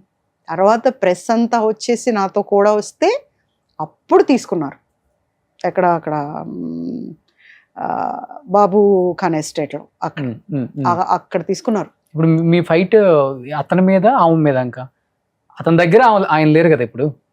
ఎప్పుడు ఉన్నా లేకపోయినా ఫస్ట్ అయితే జరిగింది కదా, అన్యాయం జరిగిందా లేదా, అన్యాయం జరిగింది అనేది నా పోరాటం. నేనేమి, నాకు ఆవిడంది నీకు వద్దన్నావు కదా, నేను చేసుకుంటే నీకేంటి బాధ అని అడిగింది, మీడియాలో అడిగింది ఆవిడ నన్ను. నేను అనలేదే నాకు వాడు కావాలని. ఎంగిల్ కంచం ఇంట్లో పెట్టుకుని అలవాట్లేదు నాకు, నాకు నచ్చలేదు, నా కంచం వేసి పడేస్తాను. అలాంటిది ఎంగిల్ కంచం నేను ఎందుకు పెట్టుకుంటాను ఇంట్లో? ఇంత తెలిసి ఇంత బాహాటం అయిన తర్వాత నిన్ను తెచ్చుకుని నేను ఎందుకు పెట్టుకుని, నేను అడిగానే ఏంటో వాడు కావాలి నాకని. నేను అనలేదే, నాకు వద్దు. చాలా ఎందుకనో దేవుడు ఇలా చేశాడంటే, మా నాన్నగారు చనిపోయిన తర్వాత నాలో దూరాడేమో వద్దమ్మా అని. ఆ మాట నేను బయటికి వెళ్ళలేదు కదా, వాడు పారిపోయాడు, వాడు తప్పు చేశాడు, నేను కాదే. దాని తర్వాత మీ మీద ఇప్పుడు మర్డర్ అటెంప్ట్స్ జరగటం కానీ ఇవన్నీ ఏం లేదు. మళ్ళీ నేను ప్రెస్ మీట్ పెట్టా కదా, అక్కడి నుంచి వచ్చిన తర్వాత నా వేలికి చిన్న గాయమైనా కూడా వీళ్ళు ముగ్గురే. ఐఏఎస్ ఈమె ఆవిడందండి, వాళ్ళ అమ్మ రేఖారాణి వాళ్ళ అమ్మకు ఫోన్ చేసింది ఆవిడ. ఏంటి అది రెచ్చిపోతుంది అని చెప్పి నన్ను, అది రెచ్చిపోతుంది కొంచెం ఎక్స్ట్రాలు చేసిందంటే లోపలేసి బ్రోదల్ కేసు పెడతాను. అది మా అబ్బాయి టీవీలో చూశాడు, మా కాదు విన్నాడు పక్కనే కూర్చొని. ఇంటికి వచ్చాక నేను చాలా బాధపడ్డా. ఎంత మాట అంది ఆవిడ నన్ను, ఏం తెలుసు వీళ్ళందరికీ, వాడు ఎంత మోసగాడో తెలిసి వీళ్ళకి ఏ మాయలో ఉండి ఈ మాటలు నన్ను అన్ననింది అనేసి. అంటే మా బాబు వచ్చి నన్ను, మా బ్రోదల్ అంటే ఏంటి అని అడిగాడు. ఒకసారి షేక్ అయిపోయాను నేను. దాటేయకూడదు, చెప్పాలి. నాన్న ఒక భార్య ఉండగా, ఒక మన అనుకున్న వాళ్ళు ఉండగా ఇంకొకళ్ళు చాలా మంది మెయింటైన్ చేస్తే వాళ్ళని అంటారు. అయ్యో రేఖారాణి ఆంటీకి ఎంత కష్టం వచ్చింది కదా పాపం, ఆవిడకి వాళ్ళ ఇంట్లో వాళ్ళు ఉంటే కూడా నాన్నని తీసుకెళ్ళింది కదా పాపం, బ్రోదల్ అయిపోయింది ఆంటీ అన్నాడు. మా బాబు అంతే, అప్పుడు 7 ఏళ్ళేమో. అంటే ఆవిడన్నమాట నన్ను ఇక్కడ కొట్టింది. బ్రోదల్ కేసు బుక్ చేస్తాను అంటే అంత తేలిగ్గా ఉంటారండి ఆడవాళ్ళు అంటే. నేను ఇండస్ట్రీయే కావచ్చు, ఇండస్ట్రీలో ఉన్న ఆడవాళ్ళు అంటే అంత తేలిక? మీరంతా గొప్పోళ్ళా? నాకు తెలుసు, వాళ్ళందరి చరిత్రలు నాకు తెలుసు. ఎవరి చరిత్ర ఐఏఎస్ ఈవిడ రేఖారాణి గారికి ఏముంది, ఇవన్నీ నాకు కూడా తెలుసు. కానీ మర్యాద, నేను ఊరుకున్నా. బట్ టైం వచ్చినప్పుడు ప్రెస్ మీట్ పెట్టి చెప్పారా? చెప్పా, నాకేం జరిగినా కూడా వీళ్ళే దానికి కారణం అని చెప్పి. అప్పటి నుంచి ఇంకేం జరగదు. కానీ ఎప్పుడో అనిపించింది జరుగుతుందేమో ఒకవేళ అని, బట్ జరగదు. ఎన్ని సంవత్సరాలు అయింది జరిగి? 9 ఏళ్ళు అయిపోయిందిగా. 9 ఏళ్ళు అయిపోయింది.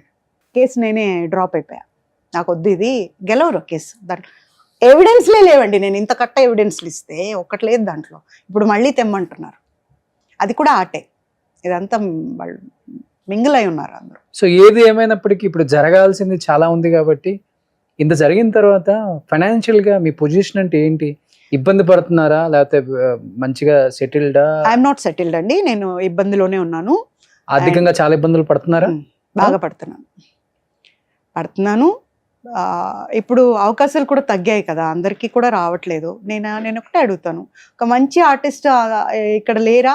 ఒక మంచి ఆర్టిస్ట్ ఉండి మీరు ఎందుకు తీసుకోవట్లేదు అంటే, ఒక క్యారెక్టర్ ఆర్టిస్ట్ని కూడా అదర్ స్టేట్స్ నుంచి తీసుకొస్తున్నారు.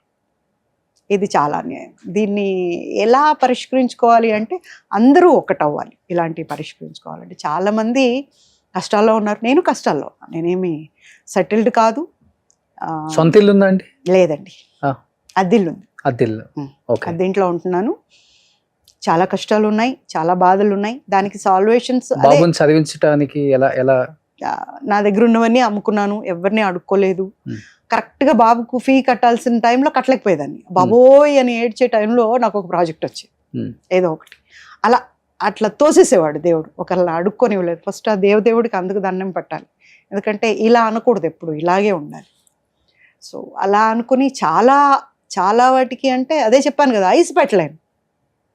ఇంత జరిగినా ఇప్పుడు నేనున్న కష్టానికి నేను చాలా కష్టంలో ఉన్నాను. అయినా కూడా నేను ఐస్ పెట్టలేను, నేను మారలేను. అంతే. ఏం చదువుతున్నాడు బాబు? ఇదైపోయింది, ఇంజనీరింగ్ అయిపోయింది. ఓకే, జాబ్ చేస్తున్నాడా? చేస్తాడు. యాక్చువల్గా బాబు గురించి డీటెయిల్స్ చెప్పను. అంటే ఇంత జరిగిన తర్వాత ఇంకా దాయటానికి ఏముంటుంది? ఇప్పుడు మీ జీవితం అంటేనే తెరిచిన పుస్తకం. అంటే బాబుకి ఎఫెక్ట్ కాకూడదు. బాబుని మధ్యలో భయపెట్టారు కదా, బాబుని ఎత్తుకుపోతాం అట్లా ఇట్లా. ఎత్తకపోయేదేముంది? ఇప్పుడు 24 వచ్చేసినాయి. ఇప్పుడు లేదు, తనకు కూడా పెద్ద దీని గురించి ఏం లేదు. తనే నాకు అడ్వైజ్లు ఇస్తుంటాడు. కోర్టుకి వెళ్తున్నావా, దాంట్లో ఇది పనికొస్తుంది చూడు, ఇది తీసుకెళ్ళని ఇస్తాడు నాకు. ఇలా చెప్తాడు, ఈ పాయింట్ ఖచ్చితంగా అడుగు అని చెప్తాడు. ఇప్పుడు ఎందుకమ్మా మనకు వద్దు, డ్రాప్ చేసే అంటాడు. వద్దు, వదిలేయమ్మా. ఈ గోల మళ్ళీ ఇప్పుడు నువ్వు వెళ్ళావంటే మళ్ళీ మీడియా వస్తుంది, అంతా బయటికి తీస్తారు, ఇబ్బంది పెడతారు. మళ్ళీ నీకేమన్నా అయితే నేను ఎవ్వరు కాదు, లూజర్ నేను అవుతాను. నాకు నువ్వు కావాలి. నేను ఒకరోజు మా బాబుని నేను దత్తతకి ఇచ్చేద్దాం అనుకున్నాను యాక్చువల్గా చిన్నప్పుడు. ఎందుకు? ఇట్లా అటాక్లు అంట, అవంట ఇవంట ఇవన్నీ చూసి ఏమో నిజంగానే నేను పెంచలేనేమో, వాళ్ళు ఎవరో ఎత్తుకుపోవటం ఏంటి, నాకు తెలిసిన వాళ్ళకి ఇద్దామని, బాంబే వాళ్ళకి ఇద్దామని వాళ్ళతో మాట్లాడా. వచ్చారు, ఇలా నేను కూర్చున్నా. నేను తల్లి ఎంతైనా కూడా ఆగట్లేదు. మా బాబు ఇట్లా వెనకాల కర్టన్ ఉంటే కర్టన్ దగ్గర నుంచి ఇట్లా బట్టి చూస్తున్నాడు అన్నమాట. అంతా మాట్లాడేసా. ఎంత వాళ్ళ ఆస్తి అంతా బాబు పేరట పెట్టేస్తామన్నారు. నేను రాకూడదు అన్నారు, ఎప్పుడు రాకూడదు అన్నారు. సరే అన్న, ఒకసారి నేను లోపలికి వెళ్ళి వస్తాను. ఓకే అన్నారు. వచ్చా, ఇంకా సైన్ చేసుకోవాలి ఇద్దరం. మా బాబు వచ్చి ఇట్లా గట్టిగా పట్టుకున్నాడు నన్ను. ఇక్కడికి ఉంటాడు కదా, ఇట్లా పట్టుకొని మమ్మీ అన్నాడు. ఏనన్నా అంటే, నన్ను వాళ్ళకి ఇచ్చేస్తావా మమ్మీ? నేను వద్దా నీకు? నేను ఏం చేశాను మమ్మీ? నేను బాగా చదువుకుంటా మమ్మీ, నన్ను ఇచ్చేయద్దు మమ్మీ, నేను నీతోనే ఉంటాను. అంతే, సారీ నేను ఇవ్వలేనండి, నేనే పెంచుకుంటా మా బాబుని, నేను ఎన్ని కష్టాలైనా పడతా కానీ మా బాబుని ఇవ్వను అని చెప్పి. ఆ బుజ్జి చేతులు పట్టుకున్నాయి చూడండి, ఆ ఫీల్ ఈ రోజు కూడా నాకు ఎప్పుడైనా బాబుని కోప్పడతాను కదా, టక్కున అది గుర్తొస్తుంది. ఇలా పట్టుకొని నన్ను తిడతావా మమ్మీ అన్నట్టు అనిపిస్తుంది అనమాట. సో అంతే, ఇవ్వలేకపోయా. దానికోసం ఈ జన్మకి ఇంకెంతే, మా బాబు తప్ప ఇంకేం లేదు, ఏ ఆలోచన లేదు. మొన్న ఎవరో అడిగారు, ఆమె ఎవరో సింగర్ పెళ్లి చేసుకుంది, ఈమె ఎవరో ఆర్టిస్ట్ పెళ్లి చేసుకుంది, ఒకరికొకరు తోడు ఉండాలి చివరిది. ఎందుకండి తోడు? ఇద్దరు ఉన్నారుగా. బోర్ కొడితే ఒక నిమిషం ఫోన్ చేసి బాగున్నారా అంటే మీరు మాట్లాడతారుగా, ఇంకా బోర్ ఎక్కడి నుండి వస్తుంది? అక్కర్లేదు, చాలు. ఈ లైఫ్కి ఒక్కసారి పడేంత తప్పు నేను చేయలేదు. మరి ఏ జన్మలో చేశానో నాకు తెలియదు, కానీ చాలా పడ్డాను. చాలా అంటే కొన్ని చెప్పడం కూడా రాలేదు నాకు. అలా అలా అలా పెంచలేదు అమ్మ నాన్న, ఒక రౌడీలాగా పెంచారు నన్ను. రౌడీలాగే ఉన్నా, ఇప్పటికీ అలాగే ఉంటాను. కానీ పడ్డా, ఎందుకు పడ్డానో ఇప్పటికీ అర్థం కాదు. ఏమో ఎప్పుడో చేసుంటాను తప్పు, అందుకనే పడ్డానేమో. కానీ ఇంకా పడే ఓపిక లేదు, పడకూడదు అనుకుంటున్నా. ఇంకా వీటికి అంతటికి ఫుల్ స్టాప్ పెట్టి నాకున్నంతలో నాకు వస్తుంటాయి కదా క్యారెక్టర్స్, అవి చేస్తూ మర్చిపోవాలి, అక్కడే పోవాలి ప్రాణం, అంతే, ఇంకే ఆలోచన లేదు. గ్రేట్ అండి. సింగిల్ పేరెంట్ కష్టాలు వాళ్ళు వీళ్ళు చెప్తుంటే వింటాం, కానీ ఇలా రియల్గా చెప్తుంటే ఆగట్లేదు ఎమోషన్గా నాకు కూడా అస్సలకి. ఎక్కడికైనా వెళ్తే ఇద్దరు గుడికి వెళ్ళినప్పుడు బిడ్డను మధ్యలో పెట్టుకొని ఇలా పట్టుకొని వెళ్తుంటారు. అలాంటివి చాలా చూసుంటాడు మా బాబు. ఆ చిన్న మనసులో ఎంత సంఘర్షణ జరిగి ఉంటుందో అప్పుడు అది ఊహించుకుంటాను. ఒకరోజు చెప్పాను కూడా, నాన్న ఇప్పుడు పెద్దయ్యాక మాట్లాడకూడదు అనేది నీకు లేదు, నంబర్ తీసుకొని ఎక్కడి నుంచైనా మాట్లాడుకోవచ్చు. ఒకటే చెప్పాడు, మా ఒకరోజు నాకు నాన్న అంటే ఒక చాలా గొప్ప వ్యక్తి అన్న ఇది ఉండింది, చాలా మంచి పదం అది, నేను కూడా పిలుస్తాను తొందరలో అనుకునేదాన్ని. ఎప్పుడైతే అతను టీవీలో కొడుకు నా కొడుకే, ఆవిడ నా భార్య కాదని చెప్పాడు చూడమ్మా, అది ఇక్కడ కూర్చునిపోయిందమ్మా. నాకు నానంటే ఇంత పెద్ద తిట్టు అని నాకు అప్పుడు అర్థమైంది. తిట్టుకు నేను రెడీగా లేనమ్మా, I'm very happy with my mother. నేనే వాడికి అమ్మ, అక్క, కుక్క, నక్క, బొమ్మ అన్నీ నేనే. సో మా ఇద్దరికే తెలుసు అది, ఆ బంధం అనేది. అండ్ నవ్వుతుంటాడు.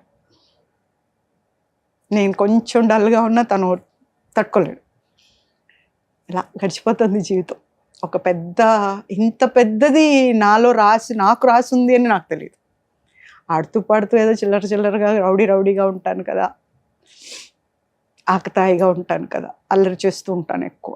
ఇప్పటికీ అల్లరి చేస్తుంటా, సెట్లో కూడా అలాగే ఉండేదాన్ని. నాలో ఉన్న నన్ను చంపేసింది, నా ఒరిజినాలిటీ అనేది చచ్చిపోయింది. పూజిత అనేది ఇప్పుడు నిజంగా ఒక యాక్టింగ్ ఏమో అనిపిస్తుంది. ఒరిజినాలిటీ ఏమీ చేయకుండా కష్టాలు పాలైంది నేను. నావి పోగొట్టుకుని కొంతమంది ఉన్నారండి ఇట్లా ఇంటర్వ్యూ అయిన తర్వాత కింద కామెంట్ పెడతారు, డబ్బు కోసం చేస్తుంది ఇలాగా.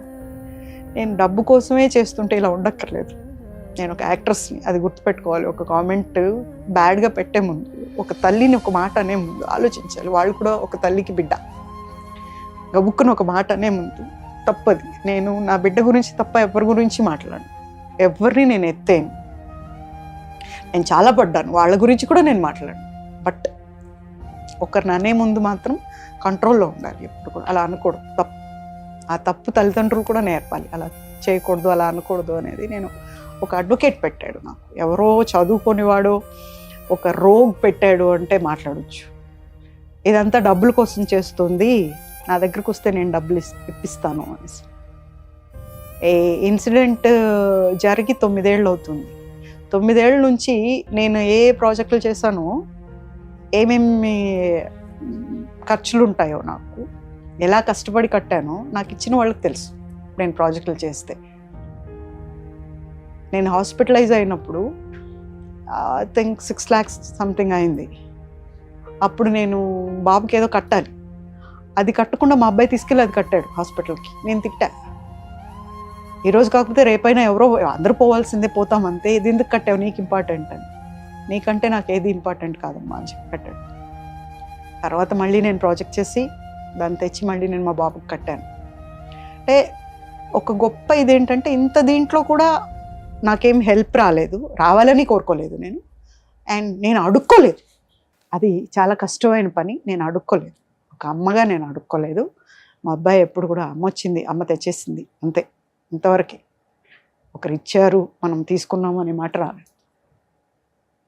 చిన్న చిన్నవి ఉంటాయి కదా, వెండి అంట, చిన్న బంగారం అంట, ఏమైనా ఉంటాయి కదా, అవన్నీ అమ్మేశాను. అంటే పెట్టుకుంటే చూడాల్సింది ఏం లేదు, మా అబ్బాయిగా నేను ఎలా ఉన్నా చూస్తాడు. మామూలుగా జీన్స్లో ఉంటాము, ఏం పెట్టుకుంటాం? అప్పుడు ఇంత ఉన్నప్పుడు చీరలు కట్టినప్పుడు పెట్టలేదు, మనకు అలవాట్లేదు. ఇప్పుడు ఏం పెట్టుకుంటాం? ఇప్పుడు మా అబ్బాయి బాగుండాలి అంతే. సో అందుకని ఇంట్లో ఉన్న సిల్వర్, గోల్డ్ అంత చిన్నవి కూడా అమ్మేసుకున్నారు. అంతా అమ్మేశాను. కారు ఉందా? ఉంది. ఓకే. షూటింగ్కి వెళ్ళడానికి ఇబ్బంది అవుతుంది కదా ఇబ్బంది అది కూడా అమ్మేస్తాను అన్నాను. బాబు ఎలా వెళ్తావమ్మా, వద్దు నీకు అలవాట్లేదు కదా అంటే నేను ఇండస్ట్రీకి వచ్చిన తర్వాత 3 నెలల్లోనే కార్ కొని పెట్టారు నాకని మా నాన్నగారు. అప్పటి నుంచి ఇప్పటి వరకు కార్ లేకుండా వెళ్ళలేదు. సో ఈ మధ్య ట్రైబర్ తీసుకున్నాను 7 సీటర్ది. ఒక సినిమా తీయచ్చు మీది కదా ఆ? అనుకుంటూ ఉంటాను నేను కూడా అప్పుడప్పుడు, ఇదంతా పేపర్ మీద పెట్టేస్తే ఒక కథ అయిపోద్ది అని. మంచి కథ. కానీ ఎవరైనా కానీ ఇండస్ట్రీలో చాలా మంది ఆర్టిస్టులు ఉన్నారు, లేడీ ఆర్టిస్టులు సపోర్ట్గా నిలబడి, అంటే ఫైనాన్షియల్ టైంలో కానీ లేకపోతే మోరల్ సపోర్ట్ అదే కావాలి ఇండస్ట్రీలో. ఎవరైనా అదే ఎక్స్పెక్ట్ చేస్తాం. నా వెనక వీళ్ళు ఉన్నారు, ధైర్యం చెప్పేవాళ్ళు నా ఫ్రెండ్స్ అని. అది ఎవరు లేరా మీకు? ఎవ్వరు? నాకు ఫ్రెండ్ అంటే మా అక్క వాళ్ళ పాప ఉంటుంది, అదే తిరుపతిలో సొంత అక్క?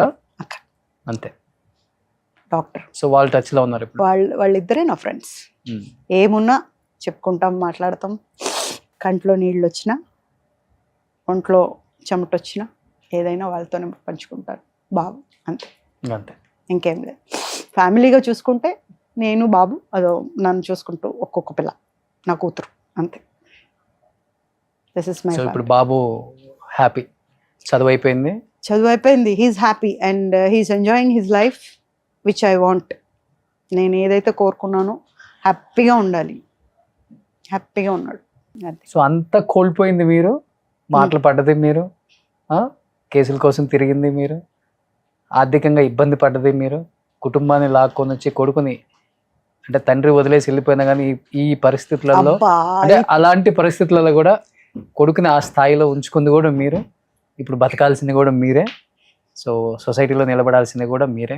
నేనే ఇన్ని ఓడిపోకుండా గెలిచి ఇంత దూరం వచ్చారు కాబట్టి ఇంక ఇప్పుడు కూడా గెలుస్తారు. ఇంకా నేను గెలుస్తూనే ఉంటాను.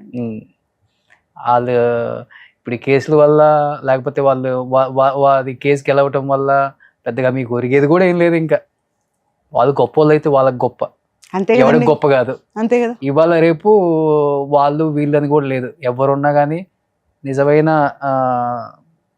ఆధారాలు ఉంటే. ఒక ఛానల్లో వచ్చింది కదా, 1 month వాళ్ళే ఇచ్చారు టెలికాస్ట్. ఇప్పుడు ఆ ఛానల్ హెడ్ నాకు ఫోన్ చేశారు, అమ్మా బండబూతులు తిడుతుంది నిన్ను, పెళ్ళి అవ్వలేదంట, నువ్వు అబద్ధాలు చెప్తున్నావు అంటే ఎలా ప్రూవ్ చేసుకుంటావు అని. ఒక రౌడీని అప్పుడు చూసుండాల్సింది మీరు. అలా చేశాను నేను. రిజిస్టర్ ఆఫీస్కి వెళ్ళి మొక్కం మీద తన్నాను అతన్ని. తన్ని ఇంత పెద్దగా ఉంటుంది రిజిస్టర్, ఒక్కొక్క పేజ్ ఇంత ఉంటుంది అక్కడి నుంచి ఇక్కడికి. ఆ పేజ్ ఓపెన్ చేసి దాంట్లో టక్క టక్క కొట్టాం. కొట్టి తీసుకుంటే మేము అక్కడి నుంచి డీజీపీ దగ్గరికి వెళ్ళాం, రిజిస్ట్రేషన్ డీజీపీ దగ్గరికి వెళ్ళే లోపల ఇది మార్చేస్తారు వాళ్ళు. మార్చేసి మీడియాకు వేరే చూపించారు. మేము అప్పటికే ఒరిజినల్స్ తీసేసాం కదా, అవి నేను ప్రొడ్యూస్ చేసి ఆ ఫొటోస్ చూపించా. ఇక్కడ గిల్లటం, వాళ్ళిద్దరు పెళ్లిలో గిల్లుకోవటం, గూగుల్లో ఫొటోస్ ఉన్నాయి కదా ఇప్పుడు కూడా, ఇక్కడ గిల్లుకోవటం, కాలు గిల్లటం, తాళి కట్టడం, ఇవన్నీ ఫొటోస్ అప్పుడు పెట్టిన తర్వాత అప్పుడు ఛానల్ హెడ్ నమ్మారు. నమ్మి ఒక్కవేళ నేను నిద్రలో లేచి ఇది టెలికాస్ట్ ఆపండి అన్నా కూడా ఆపకండి అని చెప్పి ఆర్డర్ వేశారు. అప్పుడు కంటిన్యూస్గా టెలికాస్ట్ అయింది కదా. అంటే ఒక ఛానల్ వాళ్ళు నన్ను నమ్మలా, అబద్ధం చెప్తున్నాను అనుకున్నారు. ఐఏఎస్ ఆఫీసర్తో గొడవ ఏంటి, ఎందుకు ఈమెకి ఎందుకు ఉంటుంది అన్నట్టుగా కొంచెం చిన్నగా చూశారు వాళ్ళు. ఇంకొక ఛానల్కి వెళ్ళి చెప్పిన తర్వాత మాకెందుకు ఇవ్వరు అని వీళ్ళు అలిగారు. ఇది మరి బాగుంది, ఫస్ట్ మీకే ఇచ్చాము ఆఫర్, మీరు టెలికాస్ట్ చేయలే, అక్కడ టైం అయిపోతుంది, అది బయటికి రావాలి, పెళ్ళి అయిపోతుంది. వాళ్ళు లేట్ చేసేసరికి పెళ్ళి అయిపోయింది. అప్పుడు ఇంకొక ఛానల్కి చెప్పాను. ఆధారాలు ఉంటే చట్టానికి ఎవరైనా ఒకటేనండి, ఎవరు చుట్టాలు కాదు. సో ఎన్డీ తివారీ గారు లాంటి దాన్నే చూసాం మనం, పెద్ద విశేషమేం కాదు. సో ఇవన్నీ దాటుకొని వచ్చారు, ఆ బెదిరింపులు అవన్నీ, వాటికి ఇవ్వాల లేక లొంగేవాడే లేడు ఎవడు. ఫస్ట్ ఆఫ్ ఆల్ అన్ని దాటుకొని వచ్చారు. 9 సంవత్సరాల తర్వాత కూడా లైఫ్ ని హ్యాపీగా లీడ్ చేస్తున్నారు. కొద్ది గొప్ప ఫైనాన్షియల్ గా ప్రాబ్లం ఉన్నా కానీ మీకు వచ్చిన ప్రాజెక్ట్స్, మీకు వచ్చిన ఆఫర్స్ తోనే మీరు నెట్టుకొస్తున్నారు. కానీ ఇండస్ట్రీలో పూజిత అంటే ఒక చిన్న బ్లాక్ మార్క్ కూడా లేదు. ఏం అలాంటిది అలాంటిది ఇలాంటిది అని మాట్లాడేవాడు కూడా లేడు. ఆ స్కోప్ కూడా ఇవ్వలేదు మీరు, కాబట్టి మీరే సక్సెస్ అయినట్టు. సో అందుకని నేను మీకే హ్యాట్సప్ చెప్తాను. సో బాబు 23 years వచ్చాయి, హ్యాపీగా జాబ్ చేస్తారు. ఒక 2-3 years తర్వాత హ్యాపీగా పెళ్లి అవుతుంది, మీరు ఒక ఫ్యామిలీ అవుతారు. సో ఇండస్ట్రీ కూడా పూజిత గారు మంచి మంచి సినిమాలు తీశారు. డెఫినెట్ గా ఆ ఓపెన్ గా చెప్పారు. ఫైనాన్షియల్ గా చాలా ప్రాబ్లం ఉన్నప్పటికి కూడా నేను ఎప్పుడు ఎవరికి చెప్పుకొని ఇలా చేయి చాపలేదు. ఉన్న దాంట్లోనే ఇంట్లో ఉన్న గోల్డ్ సిల్వర్ అమ్ముకొని నా కష్టమే నేను పడ్డాను. కానీ ఎవరిని చేయి చాచి, అంటే ఆమె అడిగితే ఇచ్చే వాళ్ళు చాలా మంది ఉంటారు, ఉన్నారు. గొప్ప గొప్ప యాక్టర్స్ తో వర్క్ చేశారు, కానీ అది తనకి ఇష్టం లేదు, అలాంటి ఫ్యామిలీ నుంచి రాలేదు. దేహి అనే పొజిషన్ నాకు వచ్చినా నేను అడగకూడదు, నా కష్టంతో నేను బతకాలి. మర్చిపోయా, ఒక్క ఇన్సిడెంట్ చెప్తాను. ఉమ్. నరేష్ ఉన్నారు కదా, హీరో నరేష్, అవును, సీనియర్స్ పెద్ద నరేష్ గారు. అన్నయ్య, ఆయన మాత్రం నేను హాస్పిటల్లో ఉన్నప్పుడు హెల్ప్ చేశాను. మనం తిని లేదనుకోవడం, అది నాకు తెలియదు. నేను బెడ్ లో అన్కాన్షియస్ గా ఉన్నప్పుడు బాబు దగ్గరికి పంపించారంట, వాళ్ళు హెల్ప్ చేశారు. ఓకే. ఆయన సో ఇప్పుడు నేను అడిగితే అన్నయ్య నువ్వు ముందు ఇంటికి రా కోతి అంటారు. ఓకే. బట్ నేను కష్టంలో ఉన్నప్పుడు ఎప్పుడు కూడా మనం అలాంటి పని చేయకూడదు, అడుక్కోకూడదు. సో ఇండస్ట్రీ ఆమె ఏది కూడా ఫైనాన్షియల్ గా నేను ఇబ్బంది పడుతున్నాను, నాకు డబ్బు కావాలని అడగట్లేదు, మంచి క్యారెక్టర్స్ ఇవ్వండి. సో తెలుగులో చాలా సినిమాలు చేస్తున్నాం మనం, వెబ్ సిరీస్లని, ఓటీటీకి ఎన్నో చేస్తున్నాం. మంచి క్యారెక్టర్కి ఇప్పటికి కూడా అక్క క్యారెక్టర్లకి చాలా బాగా సూట్ అవుతారు పూజిత గారు. అమ్మ క్యారెక్టర్లకైనా మంచి క్యారెక్టర్స్ ఇచ్చి సపోర్ట్ చేసి, ఇలాంటి వాళ్ళు మన వాళ్ళని రోడ్డును పడకుండా ఫైనాన్షియల్గా అండ్ మన వాళ్ళని మనమే కాపాడుకోవాలి, అది మనకి గౌరవం. కాబట్టి మరి చేతులు జోడించి అడుగుతున్నాను, డైరెక్టర్స్ అండ్ ప్రొడ్యూసర్స్, మన తెలుగు వాళ్ళు టాలెంట్ ఉన్న వాళ్ళు చాలా మంది గొప్ప వాళ్ళు ఉన్నారు, అందరికి మంచి అవకాశాలు ఇవ్వాలి మనస్ఫూర్తిగా కోరుకుంటున్నాను. పూజిత గారు థ్యాంక్ యూ సో మచ్. ఏదో చాలా చిన్నగా ఉంటుంది మీ లోపల జర్నీ, అంటే మీ పర్సనల్ లైఫ్ అనుకున్నాను, కానీ ఇంత పెద్ద స్టోరీ ఉంటుంది, ఇంత జరిగిందని నాకు తెలియదండి నిజంగా. ఎప్పటి నుంచో ఇంత బాధను లోపల పెట్టుకొని ఇంత హ్యాపీగా సంతోషంగా నవ్వుతూ అందరిని నవ్విస్తూ మంచి విల్లీ క్యారెక్టర్స్ చేస్తూ అందరిని మెప్పిస్తున్నారు, అందరు మెప్పు పొందుతున్నారు. ఆ ఆశీస్సులే మిమ్మల్ని ఇంత దూరం తీసుకొచ్చాయండి. ఇంకపై కూడా ఇలాంటి ఆశీస్సులే మీకు ఈ ఇంటర్వ్యూ తర్వాత నాకు తెలిసి ఐస్ ఓపెన్ అయిపోతే. సో ఒకసారి అందరు ఐ ఓపెన్ అయిపోతే డెఫినెట్ గా ఇండస్ట్రీ కూడా మీరు ఏంటో తెలుసుకుంది కాబట్టి మీకు ఒక వాల్యూ ఇస్తుందని నేను అనుకుంటున్నానండి. So be happy. Thank you. Strong women. Okay. So thank you so much. Thank you too. చేతులు జోడించి మనస్ఫూర్తిగా నమస్కారం పెట్టాలనిపించింది మీకు నిజంగా. Come on. సుమన్ టీవీలో మీ పర్సనల్ అండ్ బిజినెస్ ప్రమోషన్స్ కోసం కింది నెంబర్కి కాంటాక్ట్ చేయండి.